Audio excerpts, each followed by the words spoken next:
ba super di senior man so ye be kire ne ye minim se bibi koso wadwenem ubi sa ho se ye be da ne yesunsua sa ne me nyina dakoro eniema ye kire ne ye no engibrenti ya na next abribia yihiem e wo National Theatre ya na epese ye kire enyuma bebre eno ne adwen a tight training program ya chia eno ntia na abribia ye kire eniema bebre no yesre ye kire nyuma wia ensan packaging kwani e faso package products ye be kire ni nyina e program yi ase wesunsua sa ne me obe brand ne sen obe label ne sen obe marketing ne sen kwan be ne faso register adwuma aban mu ye be kire ni nyina achina e wo National Theatre ye nim se workshop yi emra wiye no e de adwuma inshira impuntu bebre woni a e de won ho be hye dwumadi emu nyina ebia na o wadanfo bi opadwuma ye ebi nso na utie me sebe modrum penny fie so akọ pensioner opebribia ye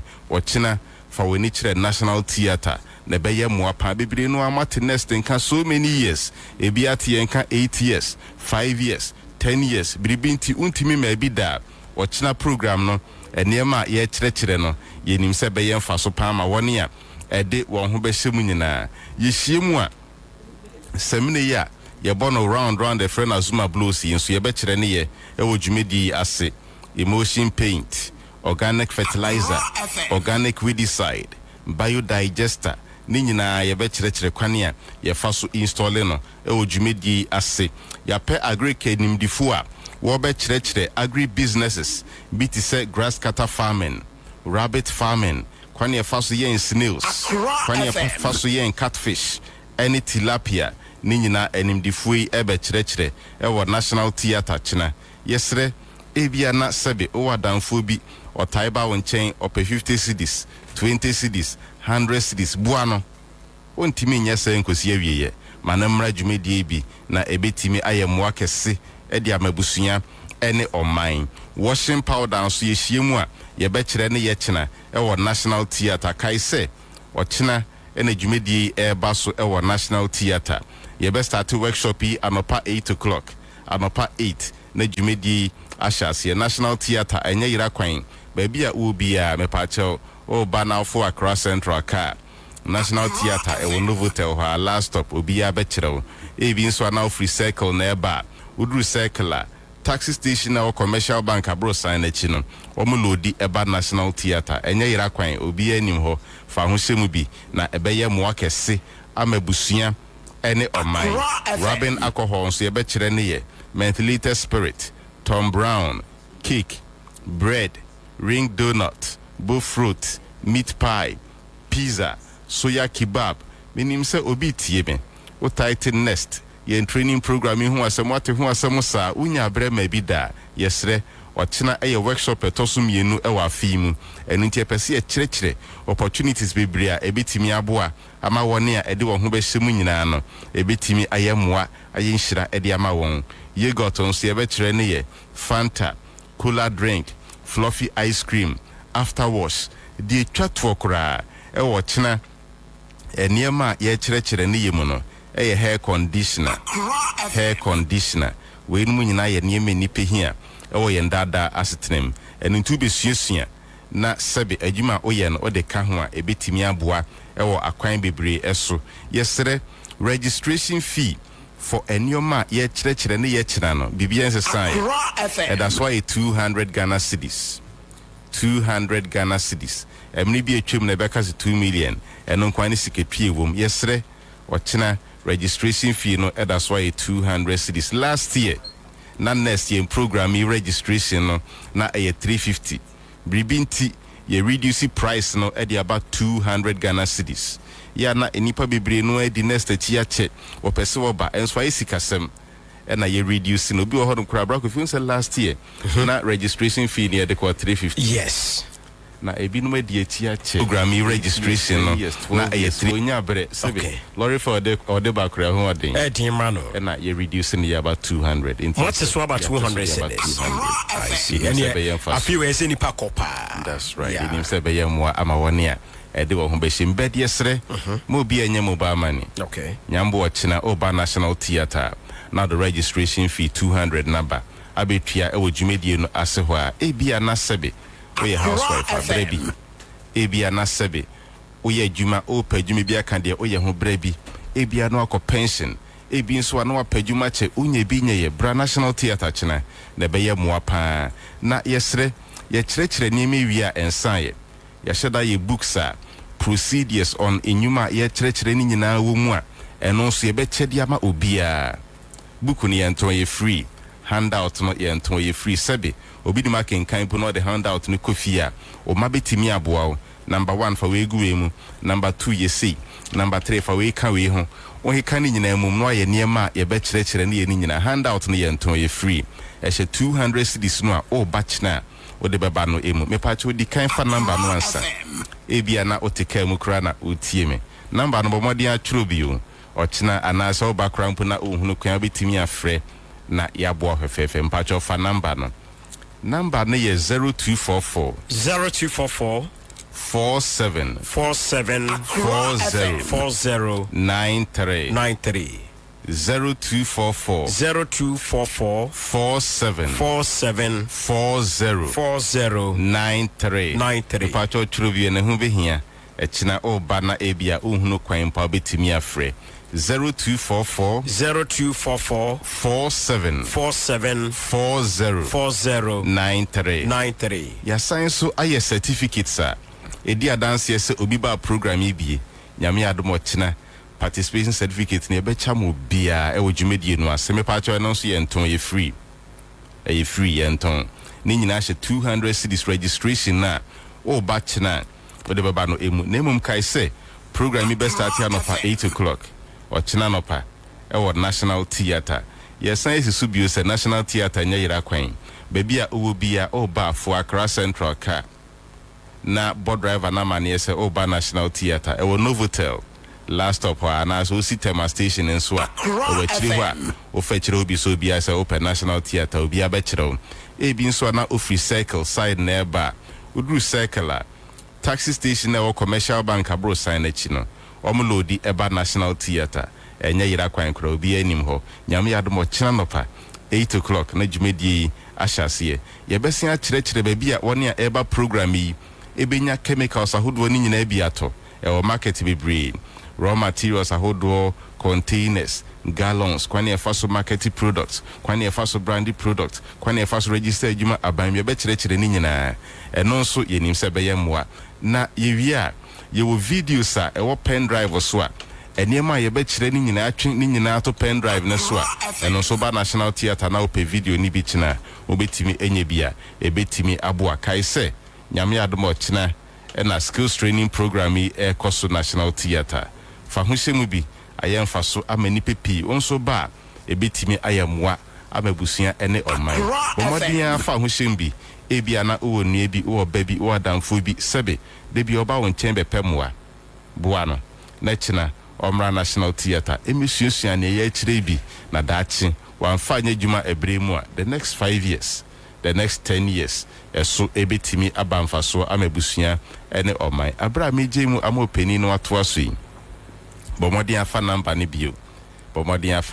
bio ehu betimi abamfa so okina nopa eya afa wani kire National Theatre number no ebiem eye 0244 47 40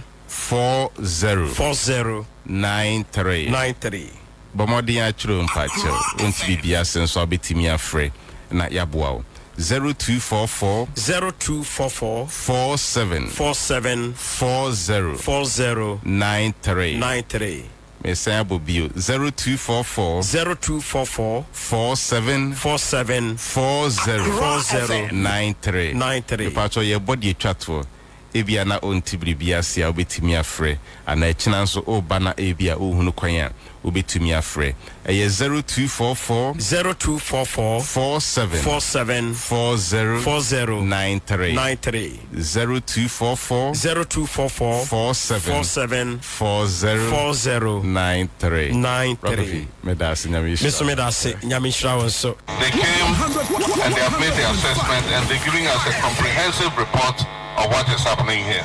51 households. 100.5. Uokrum, Necrosai, no. Be seated. Thank you. Your Excellency, the Vice President of the Republic of Ghana, Professor Jane Nana Opoku-Agyeman, the Right Honorable Speaker of Parliament, Your Ladyship, the Chief Justice, Your Excellency, Chairman of the Council of State and members of the Council of State, Your Excellency, President John Agyekum Kufuor, former President of the Republic of Ghana, Your Excellency, President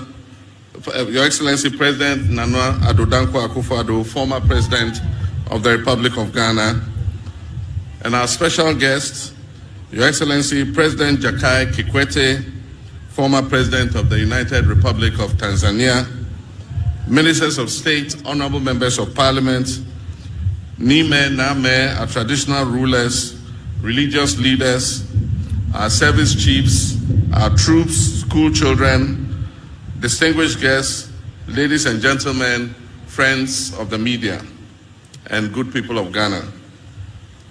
I wish you all a happy independence anniversary. 10 years ago, during the 58th Independence Anniversary, we implemented reforms to the annual Independence Day Parade. This reform eased the burden of thousands of school children who march, sparing them from hours of standing in the scorching sun. They formed up on the parade ground only when it was time for their march past and presidential acknowledgement. A few years ago, the previous administration also implemented reforms, deciding to rotate the hosting of Independence Day celebrations among the regions of our country. This initiative was intended to bring the celebration closer to all our people.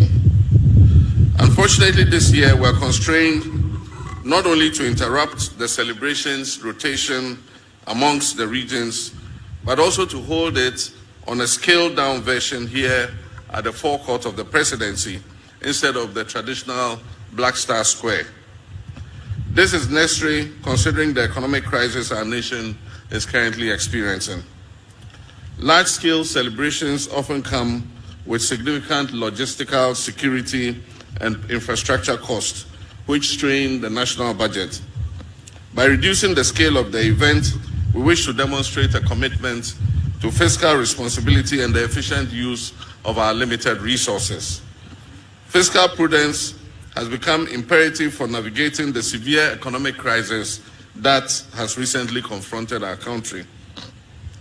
The state spent 15 million Ghana cedis on last year's celebration in Koforidua and spent 13.7 million cedis on the previous year's celebration in Ho in the Volta region.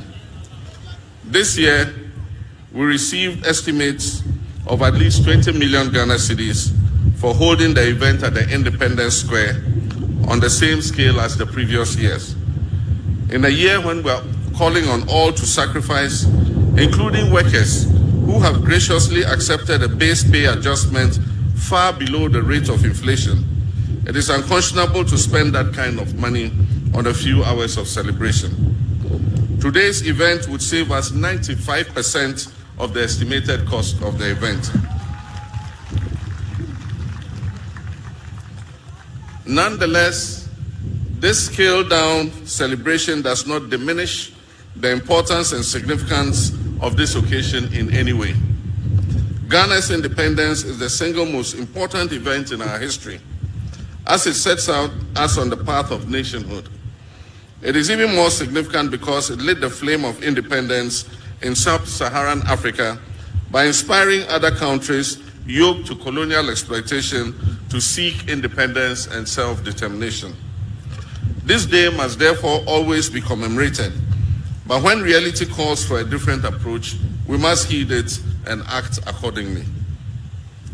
Moreover, hosting the celebration here at the presidency preserves the symbolic essence of Independence Day while demystifying the seats of government. Fellow compatriots, Independence Day celebrations serve as an opportunity for us to remember our nation's struggle for freedom and to honor the sacrifices of our forebears who led that struggle for self-rule. It reinforces our national identity, our unity and patriotism, while offering a moment for reflection on our progress and the challenges ahead. It presents an opportunity for us to recount our history, picking the lessons it teaches and thereby forging a new path for progress and development.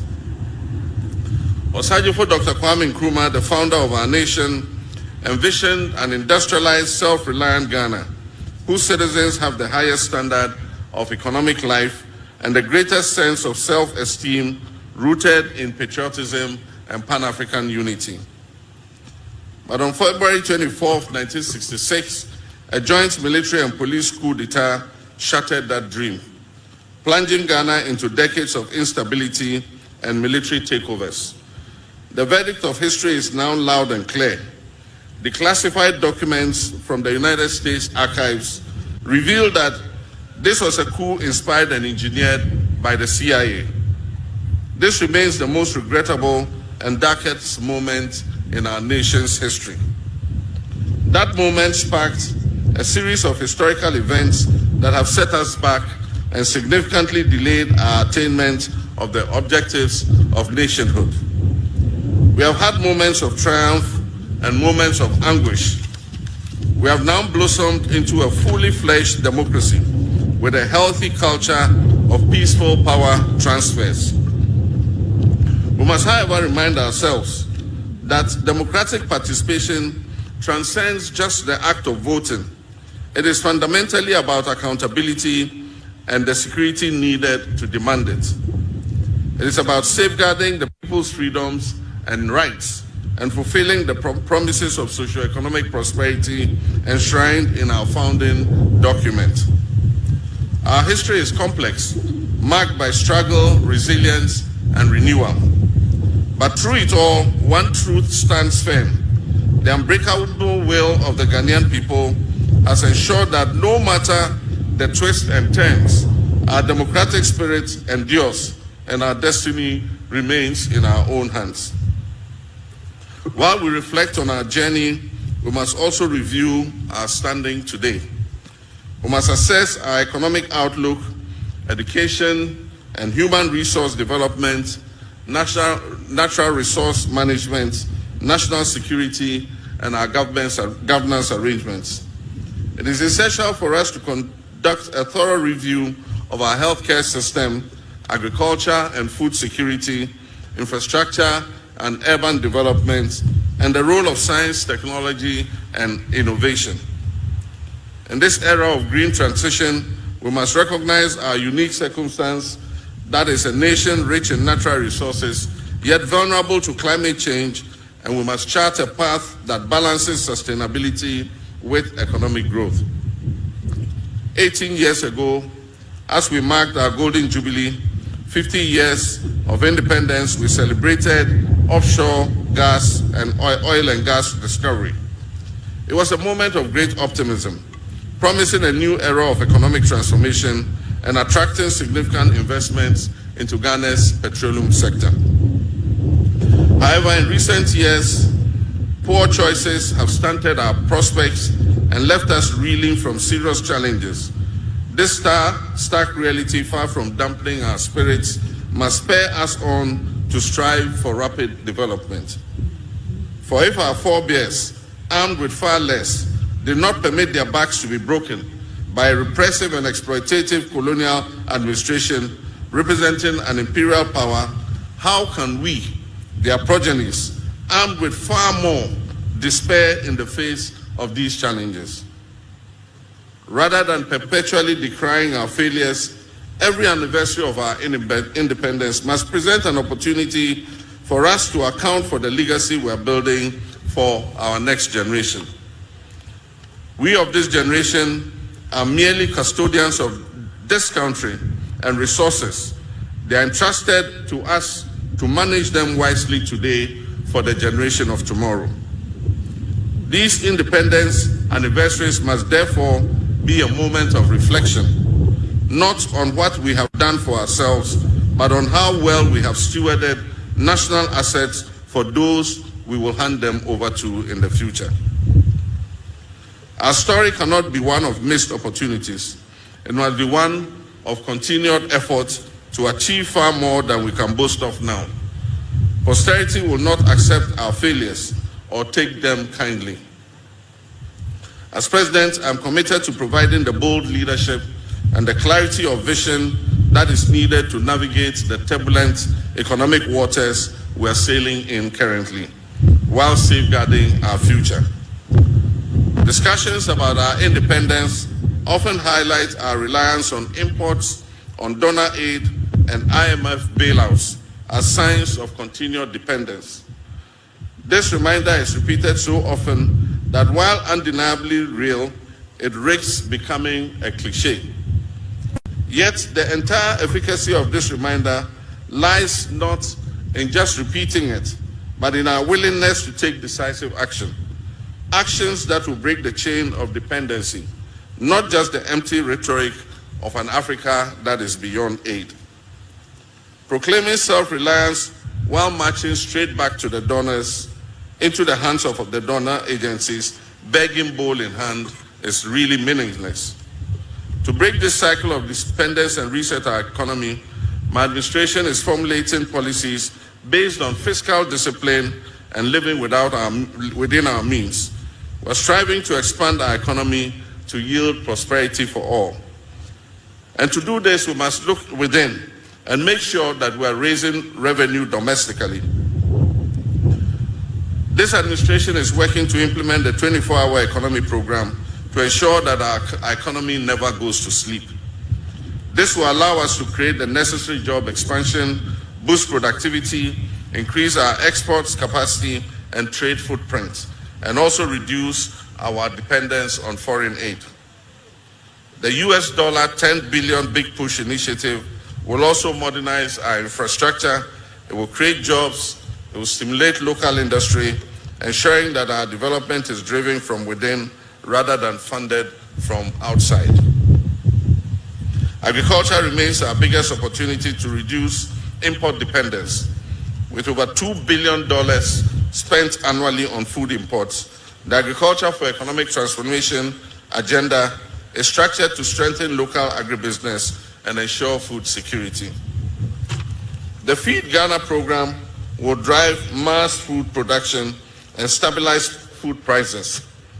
At the same time, the Poultry Farm to Table initiative, otherwise referred to as Nkukong Kete program, will boost domestic poultry production and processing to directly address our 95% reliance on imported poultry products. The success of these policies depend on active citizen participation, particularly from our young people. The AgriNext program will equip 30,000 young people with land, training, and agribusiness opportunities. Farmer service centers in every district will provide access to mechanization services, quality seeds, and fertilizer to boost local food production. My brothers and sisters, this is a defining moment, but policies alone, no matter how well couched and no matter how well intentioned, will not change our reality. Action will change that reality. As President, I'm taking the necessary action to create growth opportunities and enhance our economic independence. Young Ghanaians must step up to the plate, seize these opportunities, and contribute to building a self-sufficient nation. Timelines. We are nowhere near Ghana's economic future we are at least is in your 11 hands. months or so from that timeline. And when the time comes, that will be done. In any event, as I've indicated, everybody who has been appointed as a staffer has been named publicly. And you agree, you have been in the media. No such thing happened under the MPP. You only found out when the list was presented to Parliament. But we have been proactive and more transparent, and we have done so. Yeah. All right, so thank you very much. Yes. Okay, all right. Last question. Okay, all right. Oh, you can come. If it's a burning question, if it's different from what has been asked. Yeah. What is the theme for this year's budget, and has it got an acronym? Well, we are not big on sloganeering and empty catchphrases. What matters is that a budget that will meet the hopes and aspirations of the people of Ghana will be presented. And more importantly, it will address the problems facing the Ghanaian people in terms of the harsh economic climate that was bequeathed to us by the MPP administration. Thank you very much. 100.5. 100.5.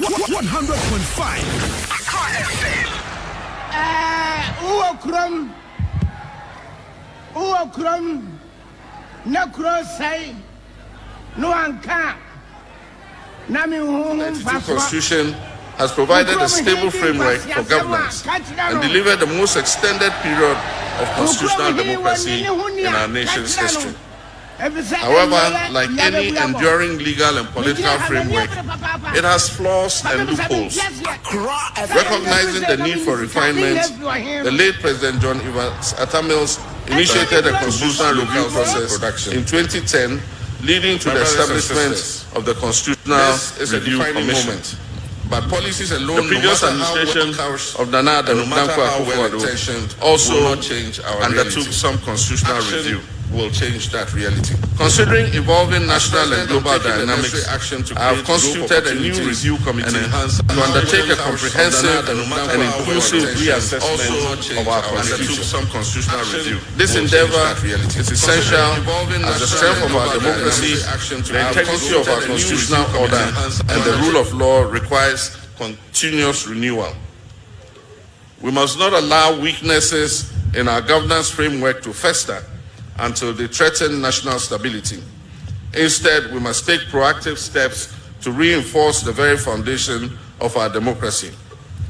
I therefore urge all Ghanaians to participate in this process by submitting their recommendations and memoranda to the committee. This is an opportunity to ensure that our constitutional framework truly reflects the collective aspirations of the Ghanaian people and serves as a robust instrument for national progress. My brothers and sisters, Dr. Kwame Nkrumah understood the essence of unity, not only in Ghana, but on the entire African continent, when he said, and I quote, "The forces that unite us are inherently and far greater than the divisions imposed upon us." In the spirit of unity and brotherhood that this independence represents, I wish to speak directly to you, my brothers and sisters, in Boko and everywhere in our land where conflict is raging. I do not speak as president, but as your son and brother, in whose hands you have entrusted a solemn duty.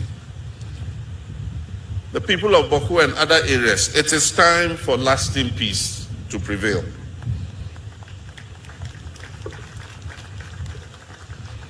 Our children deserve to inherit a peaceful land where their dreams are nurtured, not where their nightmares are relived. They deserve to inherit a land where our markets are bustling with trade, not tension and conflict. They deserve to inherit schools that echo with learning and not melancholy. Let us not be swayed by division, mistrust, and the weight of past injuries. Let us give renewal of friendship a chance. Let us give peace a chance. This is not an invitation to simply forget the past. Far from it.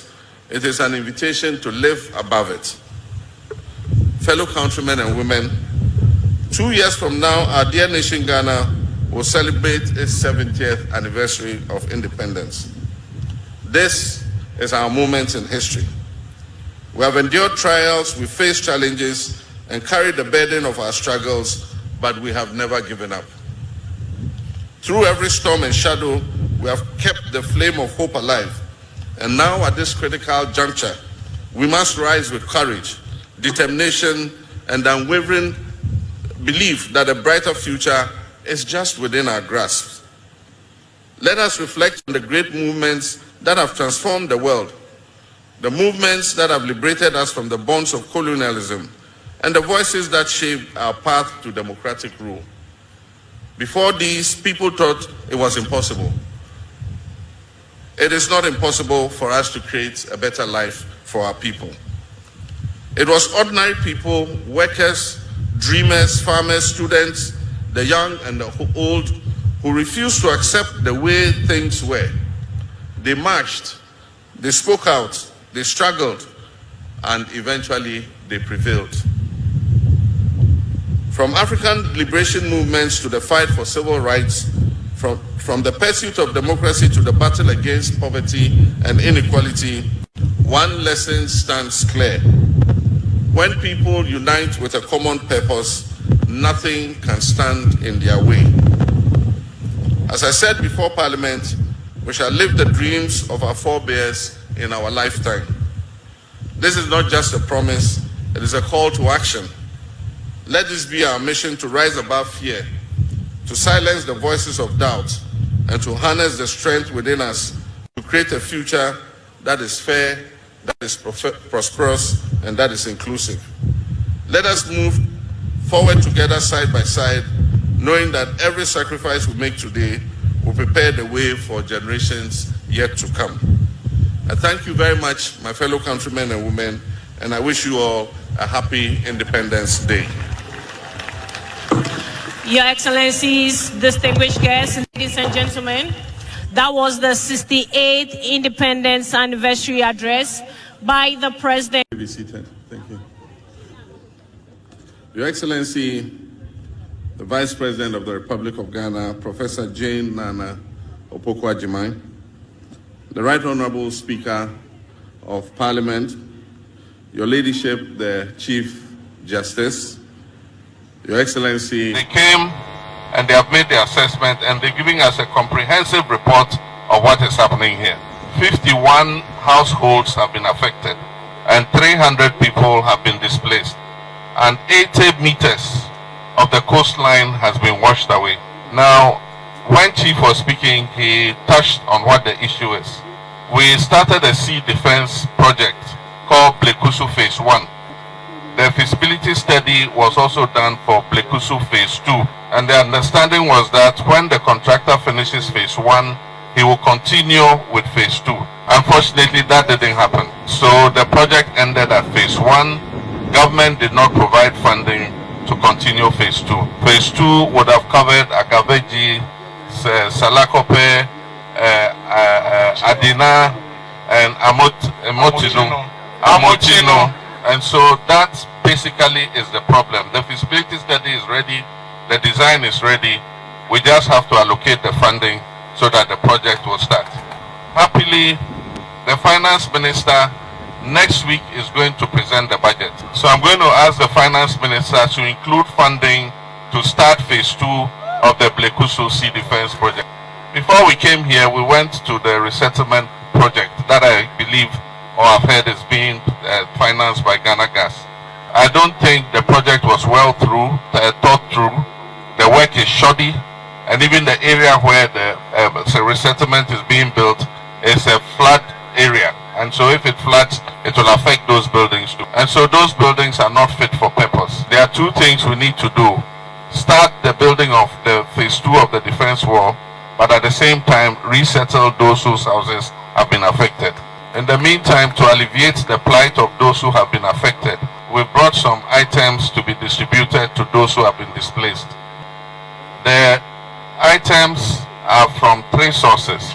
One, our brother, Governor Sakoja, who is our Minister of Roads and Transport, has donated 250 bags of rice. For those of you who know, our mother comes from Denu, and so we're also part of you.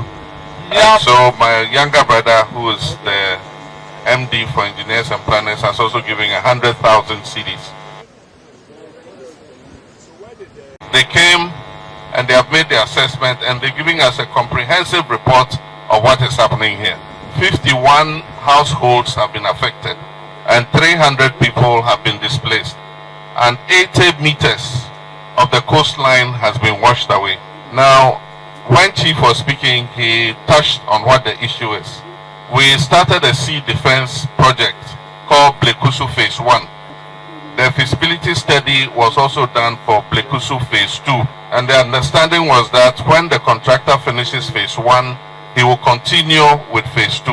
Unfortunately, that didn't happen. So the project ended at Phase 1. Government did not provide funding to continue Phase 2. Phase 2 would have covered Agaveji, Salakope, Adina, and Amotino. And so that basically is the problem. The feasibility study is ready, the design is ready. We just have to allocate the funding so that the project will start. Happily, the finance minister next week is going to present the budget. So I'm going to ask the finance minister to include funding to start Phase 2 of the Blekusu Sea Defense project. Before we came here, we went to the resettlement project that I believe or I've heard is being financed by Ghana Gas. I don't think the project was well thought through. The work is shoddy, and even the area where the resettlement is being built is a flood area. And so if it floods, it will affect those buildings too. And so those buildings are not fit for purpose. There are two things we need to do. Start the building of the Phase 2 of the defense wall, but at the same time resettle those whose houses have been affected. In the meantime, to alleviate the plight of those who have been affected, we brought some items to be distributed to those who have been displaced. The items are from three sources. One, our brother Governor Sakoja, who is our Minister of Roads and Transport, has donated 250 bags of rice. For those of you who know, our mother comes from Denu, and so we're also part of you. And so my younger brother, who is the MD for Engineers and Planners, has also given 100,000 cedis. They came and they have made the assessment, and they're giving us a comprehensive report of what is happening here. 51 households have been affected, and 300 people have been displaced, and 80 meters of the coastline has been washed away. Now, when Chief was speaking, he touched on what the issue is. We started a sea defense project called Blekusu Phase 1. The feasibility study was also done for Blekusu Phase 2, and the understanding was that when the contractor finishes Phase 1, he will continue with Phase 2. Unfortunately, that didn't happen. So the project ended at Phase 1. Government did not provide funding to continue Phase 2. Phase 2 would have covered Agaveji, Salakope, Adina, and Amotino. And so that basically is the problem. The feasibility study is ready, the design is ready. We just have to allocate the funding so that the project will start. Happily, the finance minister next week is going to present the budget. So I'm going to ask the finance minister to include funding to start Phase 2 of the Blekusu Sea Defense project. Before we came here, we went to the resettlement project that I believe or I've heard is being financed by Ghana Gas. I don't think the project was well thought through. The work is shoddy, and even the area where the resettlement is being built is a flood area. And so if it floods, it will affect those buildings too. And so those buildings are not fit for purpose. There are two things we need to do. Start the building of the Phase 2 of the defense wall, but at the same time resettle those whose houses have been affected. In the meantime, to alleviate the plight of those who have been affected, we brought some items to be distributed to those who have been displaced. The items are from three sources. One, our brother Governor Sakoja, who is our Minister of Roads and Transport, has donated 250 bags of rice. For those of you who know, our mother comes from Denu, and so we're also part of you. And so my younger brother, who is the MD for Engineers and Planners, has also given 100,000 cedis. They came and they have made the assessment, and they're giving us a comprehensive report of what is happening here. 51 households have been affected and 300 people have been displaced. And 80 meters of the coastline has been washed away. Now, when Chief was speaking, he touched on what the issue is. We started a sea defense project called Blekusu Phase 1. The feasibility study was also done for Blekusu Phase 2. And the understanding was that when the contractor finishes Phase 1, he will continue with Phase 2. Unfortunately, they are also discussing issues of importance. Oh my God, and Puntio. Yankupa Tauruma Wachiti, oh my God, Tata. Kaka, Yabe Pierce and Pempen Swaymu. Tisa, Tumbia to Momaikana. When Yankupa show my Kana so. Why you hope Kaka? Every atom from some. That's a Ghana, that's why Tumpon anima. Nadia Yakan say, oh, say yea. Erate Yatawase. And Untana, and I am no mere Yasan Shabio. Say a 12 to identify on my Ghana, Quania Befaso Betumpon. If it's a Ghana Yamino Mianutia. Any baby, I quite on my Bakupan your wall. And one on my Ghana. And we are the citizen show. We are the trans and you discussing issues, sir. The Magana to me, I call him. Baby, and some band and Yabaka wants me. There is on my Ghana and some no a dozen. Some a quote you call Bremai, Yabani better and one NRA. Yatnas and enemy to four. When you are Wapina, a Biaman of four. A be a historian, a be a economist for. No more better than you discussing someone. That was my kind of fun into my pefra. If it's a Danny Den and Yanni attacker. I say now punch on my kind of Japadia. There were natural resources. I would do. And see, we say a dear now coba. And my Yania Yamai. You told me I saw Cobon of a Yase. As the Chinese saying, you told me I'm no mere Yatanase. Yania Cassetia saw my can and Koye. My can and your match to tip on some. I am no mere Yabatans and Yabisia who say.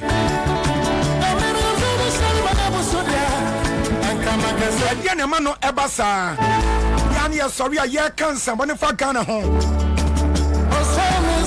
Yani atati say yani on binu ma kopia mu abroche memu. Eno mutimi kotan social media so. No blast Ghana. Kwa cancer Ghana ye fuom. Ghana eye ewiram. Enye o mani aye tremu bobra eye yie. Eno ntina de aka kwose anyina dane say. My Ghana wo hawo. Was your bombardians or how no? You better man sunny at ye. If you saw my Ghana Yare, Sagana Yadiana, a dear Ben and my Ghana Yadiano.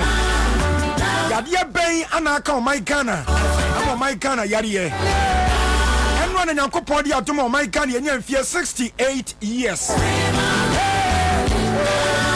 68 years of independence. Enough for Woodie. I didn't want free of cocoa and some. My Ghana and Aswa and Shabroni and Sambio. I say, ya dear, when I know cram pass, ya dear Juana. And your baby's a sour question. You see a Kawaya. I dear Baba Trim Park and say, and then no credit does on my Ghana your total freedom.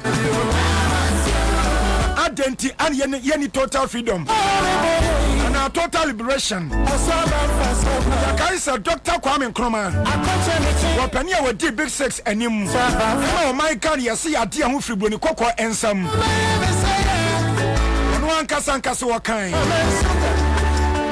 Yes, oh my God, you see a dear who. You also see a batness and a Yanni who. Yanni who crack, and you have a Coswas idea. You better chance and Yakoja Cosibroni so. And international donors say so.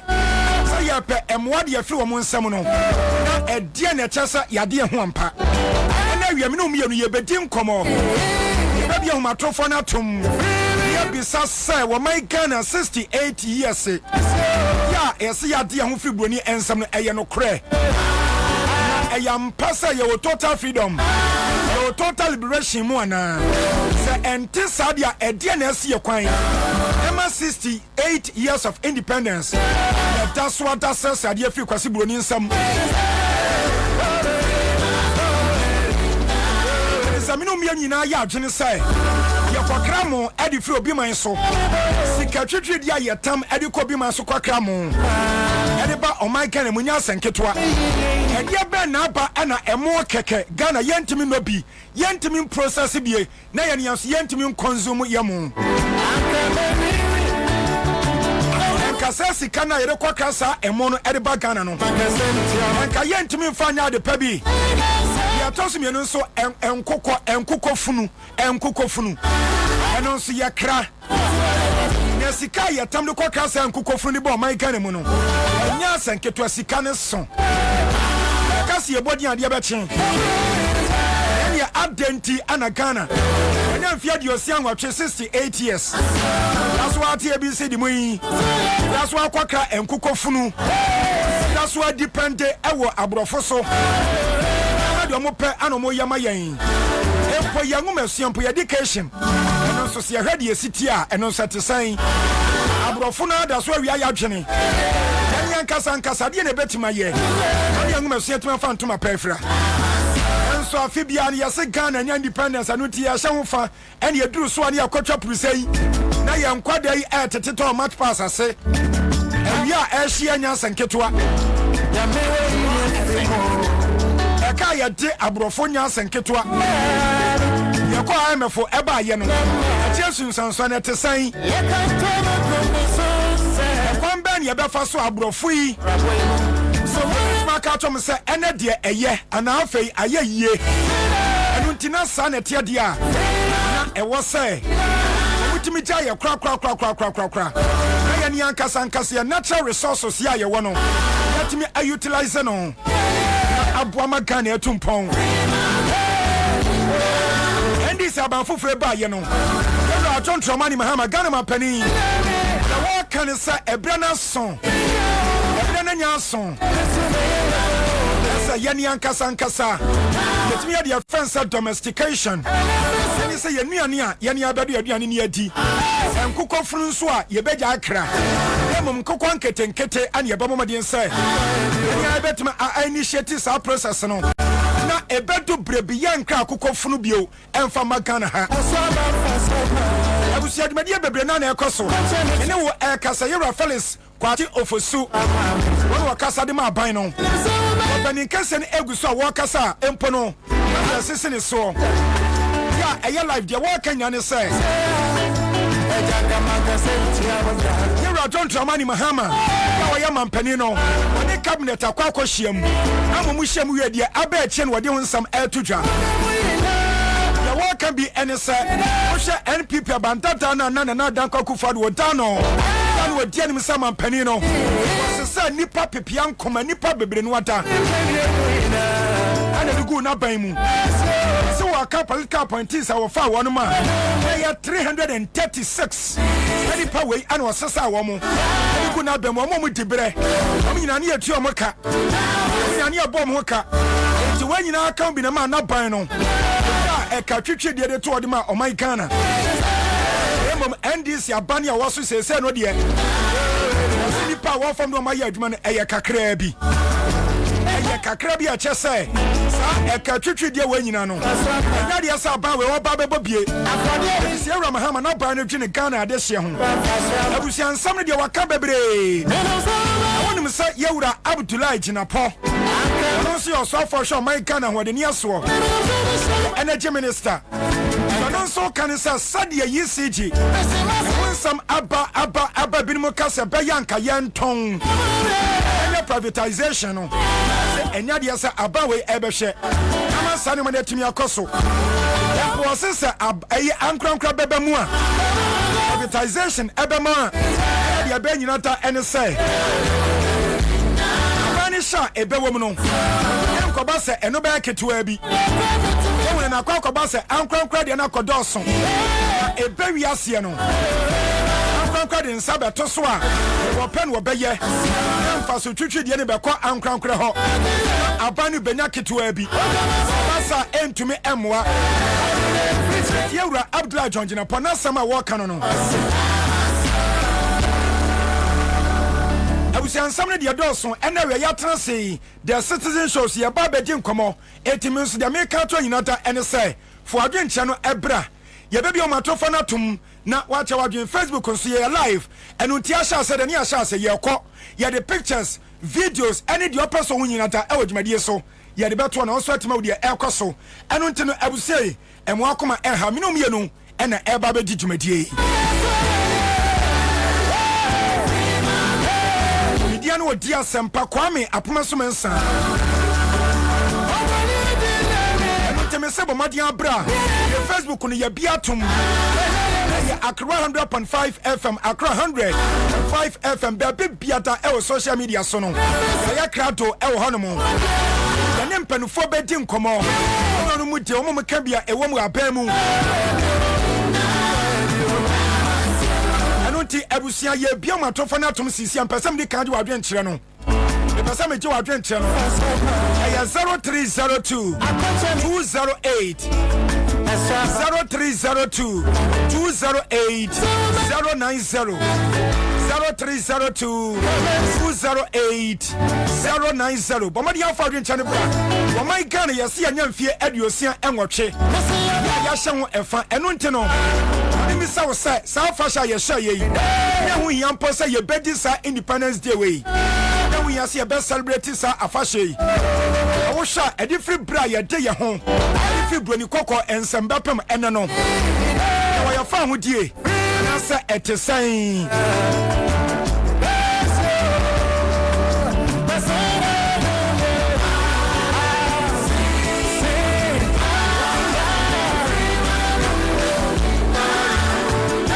Abusia me se wo bebam na me kakransa wate kare to no se dwumadie so no ne mpanufo kuku dambedi nkomo no so ya dwuom adwenkyere sonkon ya fa issues a ekoso a e bota motagana e ho aye ko ni se me de kare ato anim asa mampani wa che dwumadie sonkon e ya cabinet meeting ene na wo wie se dwumadie no fani a wakasa de ma no Yera Felix Kwachi Ofosu wanu so babonten central for yen central for nhyiamudie e wa Jubilee House sabra me ne okasai ama akoba se wakasa de atodwa e de afani patoto ya wo sei pipe bandata no wasesa de gu na bemu ye katwitwidi a eye mfaso bia ni so asa Yera John Abdullah na ponso fasa ECG zaton anayenton no se ye wa kan asa yenton ECG Mama Ankrankra de Bia Janunta. I know Ekasa Yansa can Yera Benjamin in Sian. Before son con a ban one near and somewhere. Wakon in Chanian Nakwako D and Como. I am Sasa Ghana for because a UCG and Koyi. Bankrupt by Yanan per Shafiasia. Musadum Soka Kraka can the Trinity day. Musa Bani Pomotin Saudin Mabegua Quemu. Sarabia Sawa to be Chanan says some no Kasei.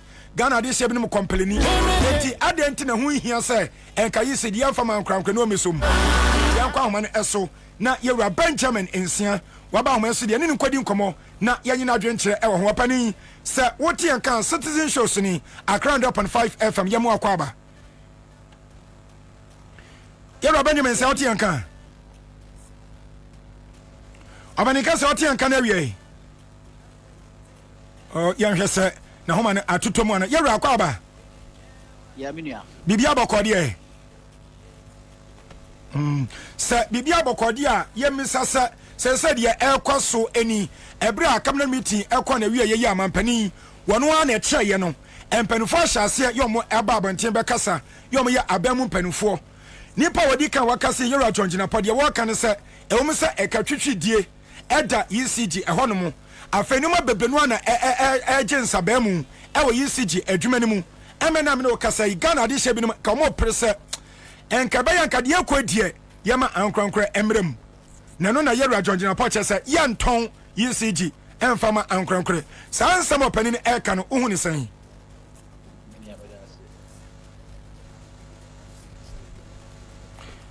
Yera nsia woti yanka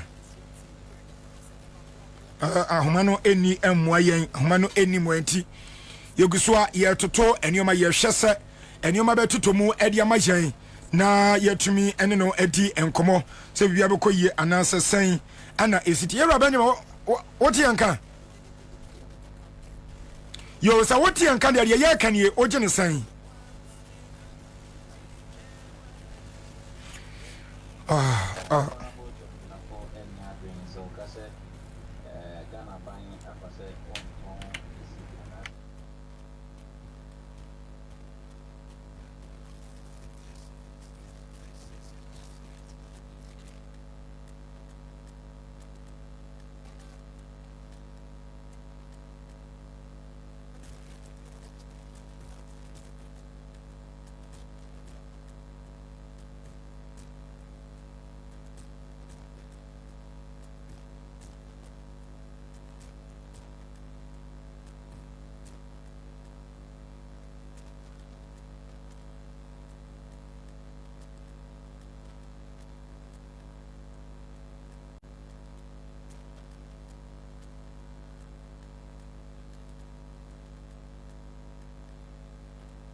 Opani sɛ wohwɛ asɛm a wɔkan ɛne deɛ Ghana de hyɛ bi nso ɔmadwene ɛyɛ wɔ mo ɛwɔ sayi sigin nsɛnsɛm mu a sɛsɛyi no wo sɛ wo ne no ɛne adwene sɛ yɛbɛka sɛ ebia yɛma kwan ɛma ankorankorɛ ɛntumi ɛmam na yɛbɛbisa sɛ nti ɛntumi ɛma sɛ Ghana de hyɛ bɛfa mo ɛwɔ hɔnom no wɔn bɛtumi yɛ ɔmo akoma mu sɛ ɔmo ɛyɛ adwuma na yi si adwuma no ɛtumi ɛgyina kyɛnse ɛbɛma ankorankora bɛm saa ankorankora bɛm mpa no a awɔ wɔn ɛbɛyɛ ɛbɛbɛ mu no wɔn no yɛ mpanimfoɔ kakra bi wɔn bɛɛta no Ghana de hyɛ kuro yi ano ana yɛbɛfa mo sɛ yi si adwuma mu ɛnsan ɛnyɛ enti ɛdeɛ bɛn yɛbɛtumi ayɛ de aboa ama Ghanafoɔ no ankasa adwene sɛ kyɛtumi aba na nka bɛyɛ nkɔmɔ ahyɛ ɔma atena hɔ ayɛ adwuma kyɛnsɛ yɛbɛkɔ ama ankorankora abɛm.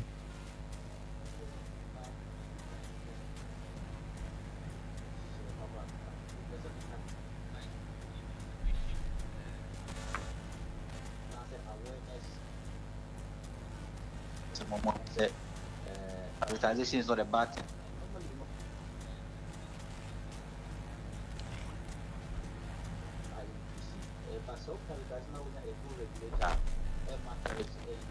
For example, we've seen cases in Uganda, we've seen cases in Tanzania. Distribution. Ivory Coast has one of the cheapest electricity tariffs in West Africa. We in Nigeria everywhere, or only tariff far cheaper compared to Ghana. But the private sector they operate on more distribution. So privatization doesn't entirely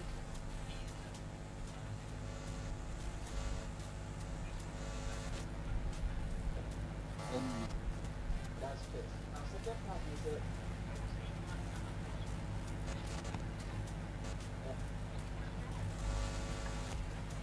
yes, or their retrenchments because my father don't want to so there's a lot of redundancy there. Nti a problem. Nti say ankram de ba obewa be yi from no de bi account. And no interest adwumayɛfoɔ no nsɔre nka sɛ yɛtia anaasɛ ɔmo hyɛ Ghanafoɔ bi akyi nka sɛ privatization yɛ. Privatization corrects the issues of redundancy, corrects the issues of underproductivity ɛwɔ firm. That is, if you have a good regulator between your policy system, and also yɛma nkurɔfoɔ nyɛ aware, so that's information delivery. Now the other part is that the political class themselves was almost who say privatization best stop or more periodic interference in the distribution, because one of the main challenges in here, your power sector need to fund into my firm and your more interference. Abribiano or more kojim, the energy sector recovery program report as far as 2019, and I signed a new one by 2021. Omuna catcher and say Afibiano. There's about 150 million areas a binamuntia, and I say Oman for use can muntia. And more 80% are buying. Are buying because or doing so no any company or interfere in the activities or interfere in the employment of people. Sometimes because some of these companies employ manager, SI employee, even security person from the central government, from the executive. So we should also know that the moment we're talking of privatization, this particular political interference is a main problem in here. Yeah, ECG ni net continue funding to one firm frano. We will do away with that. Now, the reason for privatization, I was saying, Ghana for Sotia says, ne doomso no bit me, but because of generational problem. That is the doomso we know. Doomso na okay in 2014-15. Everybody they were generational problems because at that time now shortfall in terms of supply against your demand, and even your reserve margin was too minimum that. Say machine ba ko say na system no breaky because unya replacement be amount, but now me no ka say no your reserve margin yes sometimes it mean very low, but averagely we are around 22% with the reserve margin, which is the benchmark International Energy Agency asset here, which is between 20 to 35%. In terms of generation there, but maintain distribution, we have obsolete infrastructure, and privatization, bema private person now or no, or babekaya any certain liquidity injection to upgrade and modernize infrastructure that promotes efficiency and effectiveness. For example, Oko Uganda say, more modernize it and also more privatize or more electricity sector in 2005. The more revenue but the revenue collection is around 62%. So we put it at around below 50%. But a no choice say per se attaining 95% in the Uganda attaining now. That means that there must be that private sector participation in the power sector, social distribution. Intimidation so be etiona or yanti as a yanti is because you've not educated people well the importance of privatization. But a man else why you say privatization interest ye tam edi akuchu bikwa. Ye tam edi ama ankram ba ankram no beje no so no ye be police no amada no duma yi. In other jurisdictions, privatization has done well. Cote d'Ivoire, Tanzania, events in Uganda. Privatization, even Nigeria has to privatize their whole system. Right? Because there was regulatory enforcement. We need that regulatory enforcement. From 2024, PURC was sanctioned ECG because Omunya by company. Imagine Sanka ECG, a private company, and PURC commanding obiti. So all this information must be given to the public. More education. I think they will know that any Abribian emotions say bind there. Okay.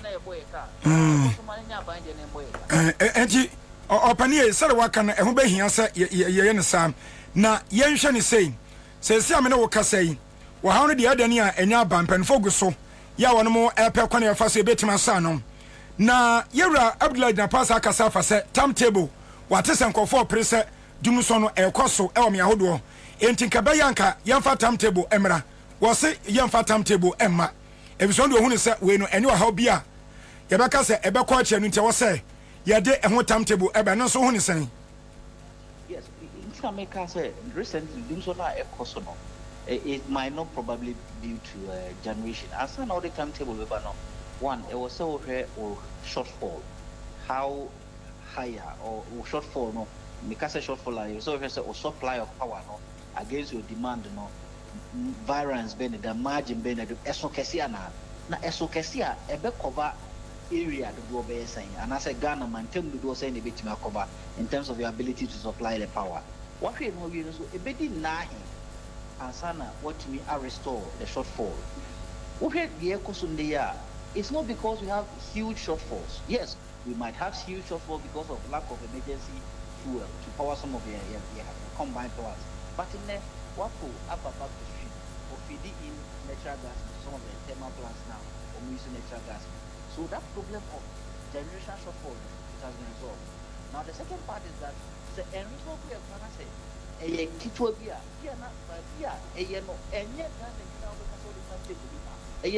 the generation, no, in terms of loss, no, and shortfall, no, maybe around 10 gigawatts, so it may be around 100 gigawatts. And no, sir, so the timetable back. And I say, about so we are not and yet 10 days, and yet 2 days. In the next 2 to 3 days, no, this problem will resolve. So the timetable ban, not now resolve. What's like I said, timetable no one. So it was the major problem recently with respect to some of these outages in America. The distribution has a lot of infrastructure deficit. And because of say what infrastructure deficit, it leads to localized outages, intermittent localized outages are any planned. Okay. And if it's not planned, you cannot put out a timetable. So many are being said. Okay. Timetable must say. Some of these outages are not planned. Open ye. Answer na yebeja mo akokra no. Ye nya ya hunu said ye kono enkan krankra bema eye. Nanso yanka ho so man Ghana ye nya yesu say unemployment. Nipa dodo na akọ school awie degrees omabo we dey go kantema ene akrakra wontimi nsoa nanso dodo na no enya adwuma enye nansa yisi ye adwuma yi ye hwe Ghana de hye nipa dodo omani adwuma ewom no se koba se de kwa akoma ankrankra nansa privatization private no enya higher percentage ewom a definitely ansha na enipa dodo no eba be kofie eno nso eba sa no a ensa nkoya no other burden ema aban no. I think that you have just 1 minute remaining.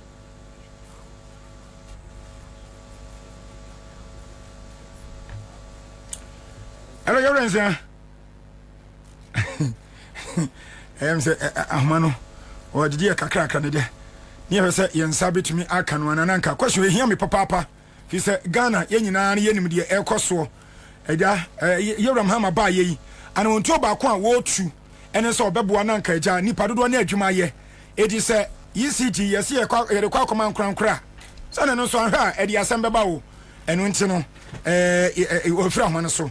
Nanso yenim se eyadani a yenya ne ebehwa kwa ne ebefa so ya sa wo hawe yebetimi asa no na Ghana hotosonko etumi abanti abusia yeguso ada citizen show ana yede ebro media no odi asempa kwame apamasu mesa metramu ede ama miamenua kwabena bobie ansansa de yeda ne dania no wotai etenemu ede emaje no na menen tie se yenua ba na media ko ne hototo ne kakra menua ba bia obi na nkopon wansa wo yade achioma enu ni dia wana aka you intimidate for chioma me say is in the right direction yakopon wansa wo yade enu ntina ene nso mabetena echire ya mete emontabusia ne ya bekansam ya betwetwe nkomo ya betwetwe nkomo abdefo no bia di campo ewa ha ensam no dia edoso abo no me yasa pa ho sima aduo no pepepe ewo efie ha na nanka producer na me senka ye hwese Ghana fo wo metema atomadwen kakra wo independence one free say we ya ye di ye binim so wo hu hia ebinu se hu hia we ya de ntina kwa se ye hye safa we it is a mampani kura aka se yan fra nkwa regions say dey see na is in the right direction and am ne kwan so a eno no abedofo na hyase ya wono mo etena se wo hunu ya wono mo etena se eti se empo no kwalase na nikan ama ebra dwumadi no bekona wie no ye bebi o matrofo na tum na wo mo soso wo ma che wo ma twen kakra e wo sa kwan so firi se wo hia se ye de Independence Day no mampani kasaye manage papa wo se wo hye sika enkane na ye sa no be 20 million Ghana cedis ya ye se ye de free aqua region by region na enso so ho akohia se wo man kan ye siska ni ho enutina sa na tie dia wo se ye ne kakra bi ye ne kakra bi se de enra wono ankasa ankasa wo hwema ye no ne fa kese no ewo Jubilee House no wo kasa no wo se 95% ewo sika na ye de ko ye regions how do I say no wetima save e de amagana chese NDC aben ba ye no mampani se ototo ne omeji e ma hoto sonko etumi aba won so a wutie ye na wo hwe yen wo dwumadie so ena ahwie no de wo kan ene anomuntu a wo tu no saa pepepe ana wo se ho no saa na etie anase san ana esi etie ene ye beka nsem medical ka se afia ya hye ho fan ye beka ho asem afei enso so se wo hye bra cabinet meeting ekọ so a eno no empenifo babo ntia beka sa yedi ho komo sesia no ECG wo se ye nton ene nedco ye nton ana timetable bia nso emma nti ye ba bedi ho enkomo na afei nso so ya hye enipa dodo a yero afalesiko fosu kwache wo kasa siam no kasa oguso wo kasa ya wo se NDC MPP abantata no inu ma bia wo ye no chese entwe ye no kra kan bi yasese nipa cho di agu aban ama eno ekatwitwi die wo se nipa 336 when na your political appointment ya ye eno kan bi na mo man kana because sampen fu beti omoka won be di alawa eyi omo friji mu nsa womo etaya ombebo sebi omo ase kwa na beto bibia Ghana onese eka ya bo sampen fu ho no enya asanketwa afei 2025 budget a enche biada ye bekwa akokan no ye nuanu yomo from antemu tidal wave eye epono eba asochen wo hawa edi aba no wo se second phase of Blekoso sea defense project no wasre yewura anempo wahye nyeso wasre no wona fa na dwuma on Dr. Case Atoforson finance minister wona fa na dwuma ti wahye ne se wonhwe no wonfa nhye budget ni mu sade ye beya enmanim ya no ye betimi anya anop magubele na amabia tima kwaso eno tabusia for sala me kan ye no empenifo no wonma ye krato ewa ha ene ye babeti enkoma wodom na opani a odi kan no yewura opani we enya sanketwa oso kasema won twas yewura techiato we co-founder or some spokesperson Emma Ghana Federation of Traders or sanso aye director Emma aye communication o hwe nkutandie so aboso kan spare parts dealers wo mu kuo no ebe nkutandi a chese ene wo no ana odi wo no mu animo sanso mpa na yewura odene ho Kwame Abraham Buafo woko otimantema wo ye deputy regional secretary Emma NDC amluko no sanso ena yewura Raymond Edem Tamaklo wonanso so government communication wodimo akotene womo mukasa de ma aban no wonanso so woyempenfo no ebia meko na makoma wono akwaba na afei ye de twumedie no ahye so ana de mra wom onti enkomedie no ye bebiem se de bia agya bia betumi afaya ye ratechi ado wa haidie wode minimne pa wucha no 5 hours obetumi akasa e wa bra wo mre eno nti ye ra ato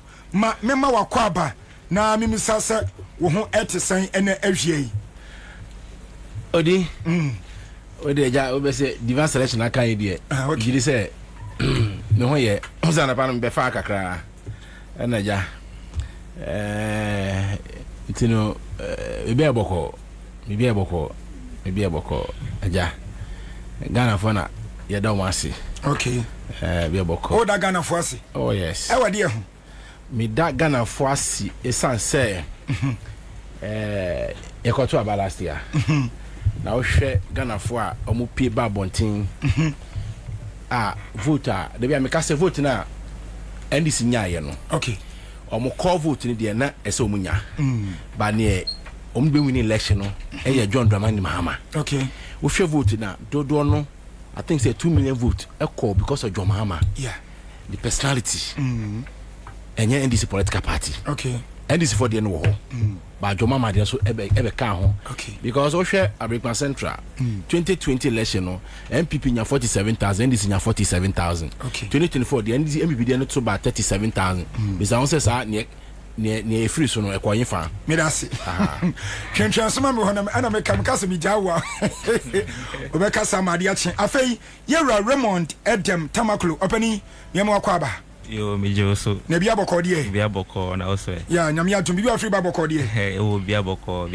presidency hono okay unso bada Ghana for ase wo bisu mi da Ghana for ase pa okay odene ho Kwame Abraham Buafo opani akwaba ya o na bia boko de o oti de boko edman boko de aban pa ba de on say na ma ba me ho asisa nsisa mo ba me ho improvement aba at least and the pass o ko udu da ma oti me da nya time ma oba sorry na petrol o de car ko office crowd toilet abako 17 cedi oba pona koto no 19 cedi say dey pumps no stability ho electricity nso nkanya na gina so na Dr. Kofi Anowadu Betol MD Betol Logistics MD was actually Accra FM pa okay no office is a very big and busy place okay into o say men kan je mo say o tie mo na mencha we one of the biggest bankrollers of our party ti o say o chap His Excellency the President and the party for nyina okay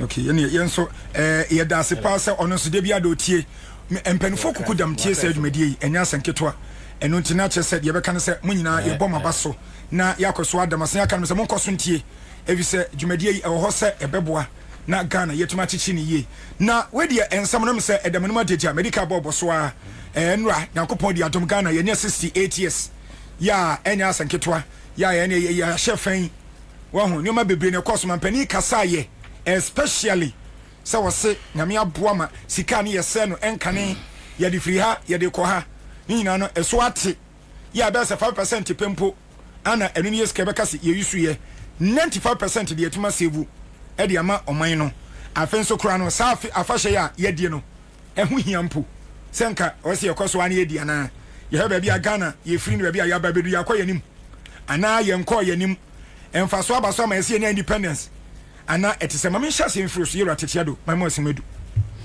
odi mama nhyia wa hwefo no atifonya na menhyia minu anu ma ka me say Edem right yes Edem wa hwe bisa I say why confused right me confused I say wa hwe bisa e bia na wati mi di bo hu mi da na because wa hwe bisa sa anyway na de ba ko ne say omo ka say independence no e be say hu hia no de meni omo nya adwe e ya adwenkyere do o ma bia hia independence baby o free ba any revolution a e si o ma anim because e see e kai say one kai because so hwe wi as bia revolution time say o de kai okay so o kai a e na kire baby a wo free na wo ba wo say mama ka so kan bi say wo hwe USA on archives ma e kire say Central Intelligence Agency CIA for no o mo mastermind with sa friend sepo kutuka no no mutimi tu o sa dwofo da kutuka Kwame Nkrumah hwe o hwe era na e ku ni sie na kunu started from a friend Patrice Lumumba no one started free here because me akwa ma say read document me started from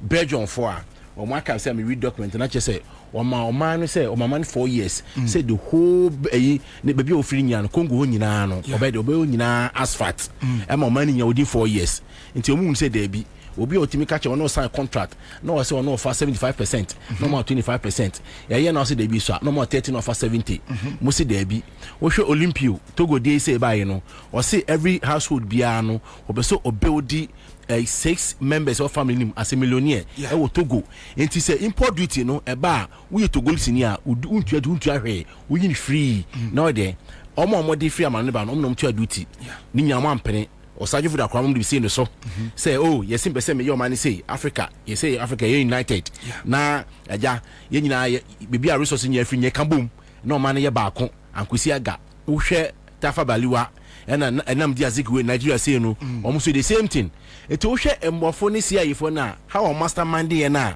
just say Africa progress no almost shout here then almost shout here down because they use ya nkasa ye nuanu am ye Africans a no ye say gba no because bisa won say America ni ana say bedwan France ni e ba ha onim territories no just dipa na obi ofiri no no dey afa so o kire no dentra ni nyina ye ni briboni eti bra ye bri nyina no 68 years a Ghana nya independent up to today insu be nukwa ye nya bi enti o mapanyi ka say Independence Day no ye nko Blaster Square ne be ba aya Jubilee House a I think say is a right direction yet me who manage in the sense say wo hwe ye limited cost no ye limited no I think say is $20 million and as saying kakrebi na there be sky profit nya ye no because you san kan say sky nyina be ko if you organize any crap no cities me organize kwa 95%. That means no only 5% when you use here. Yeah. That means no huge. E be ton bibi. Now me tell no because hu hia and then can twom. You don't know what you are saying. You twom dem. E see di ba wo di no so no. E so hwe wo size no. Hwe wo size na fa di wo nije no. Wo hwe a ye ni sika hwɛ energy sector yi ye ba ye nsɛm bebree ye ba ye hwɛ ye see 70 million Ghana cedis it is 70 billion 70 million 60 million say 68 billion Ghana cedis down ke da ho right yeah me no bisa ho say energy sector sa asla na mo de ba ye no we fa say me so no o mo de be service debt no we ni fa ye hu me bi ekowo eti no baby o man adu no say there because ka say article 71 obo be ye free and ntina wa set constitutional review no because article 71 there also be ye free ho be ye free ho o hwa ye squeeze on kakra eti ye siga na fo nyina na ye den me dey no say after election no campaign even though e see in opposition for me check governor of the day eti new patriotic party no mo ye no is the right direction omo check they say omo check omo and they say even though omba no perform abysmally okay omo performance is very bad MPP oh yeah, exactly wow oh yeah very bad na so say man for can say no free SHS we see them approach for why say nenso they working mama can be some here free SHS scan on bobo say enye bi no mo finance free SHS all process no mo dey finance it is scan on mo dey den and a free SHS ankasa omo benefit here no beneficiaries no na president ka say 5 something million na education minister say to say aban buy no mo ka say there be 3 million na say no do mo ka no hwe ko boy be ka kire say that's last year September 19th September 2024 o say o be hia $7 billion and so mutimi dey awie agenda 111 aban buy no say there be 1.7 billion afi dey wie no Dr. Isiasari onu to man penye akufadofo e wo health sector no o sa fe de $1.4 billion nti say aban we amba na ka $7 billion so mo kan wase ko boy kan wase no ka say kom sa kan ka what are they going to do with the money that means be ko bi ko to kum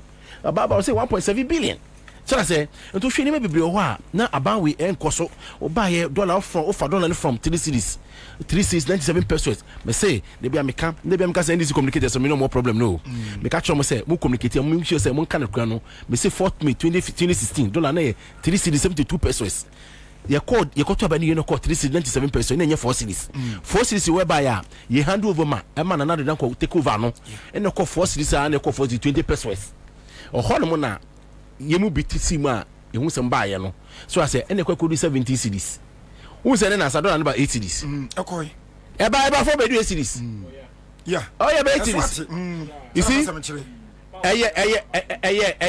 signal bi actually say even though e call back to 15 to 16 no but na signal bi actually say the dollar no say aban no enya the fundamentals right now dollar no be back from yeah we are not saying say dollar no ember 5 cities what you are saying is say enya stable make ready for so I say Madonna is stable ni me be fine it Independence Day na ye di endra ne I think say manage here and na me ofie na be say me hwe ne ekọ and na hwe man panyin speech ni so a very explicit very simple o mo bi ehunu oka bi ate ase o my history o mo mastermind de cool no some of us are aware say CIA for but ye nuanu bia na afese o mo fefe ba no and o mo te ase say CIA and indeed say CIA for etimi mastermind e shut the whole Africa down there and na ye will be until na me hwe me a Donald Trump somehow no me penase in the sense say or say megi o affairs it one kasa na du fi asem on na say ye den ye say hwe ne ma yie even though ne bi ho ha me sheda ne nye agree but by and large dem ne agree ne ma bebre mu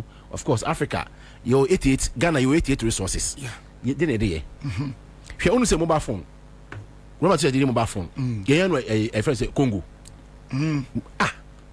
Congo Manchester di mba fanya no Congo bisa se phone so na de ba Congo ne boy sen hwe Ghana hwe ne ewo ba yeso se ye ho kire yin nsu up to today etu no ese se o man panyin opo ndem ka se vote no nyaaye no na enye the love of NDC and then the NDC communicated bi afa shele tirim enye the love of NDC send this for no omo far to the extent say do because the love of John Dramani Mahama because me be am me free ba no edu am me yeye dey me catch omo no omo to because of John Mahama nti okay enye NDC no etina me ka say 2028 no new face obeba no enye John Mahama edi say adibia wo pese wo ya wo be continue 28 no wo ya adibia na e say wo ya careful because wo ya den politics nyeye Ghana ha yeah upe and their politics. Yes, you're a politician. What you say?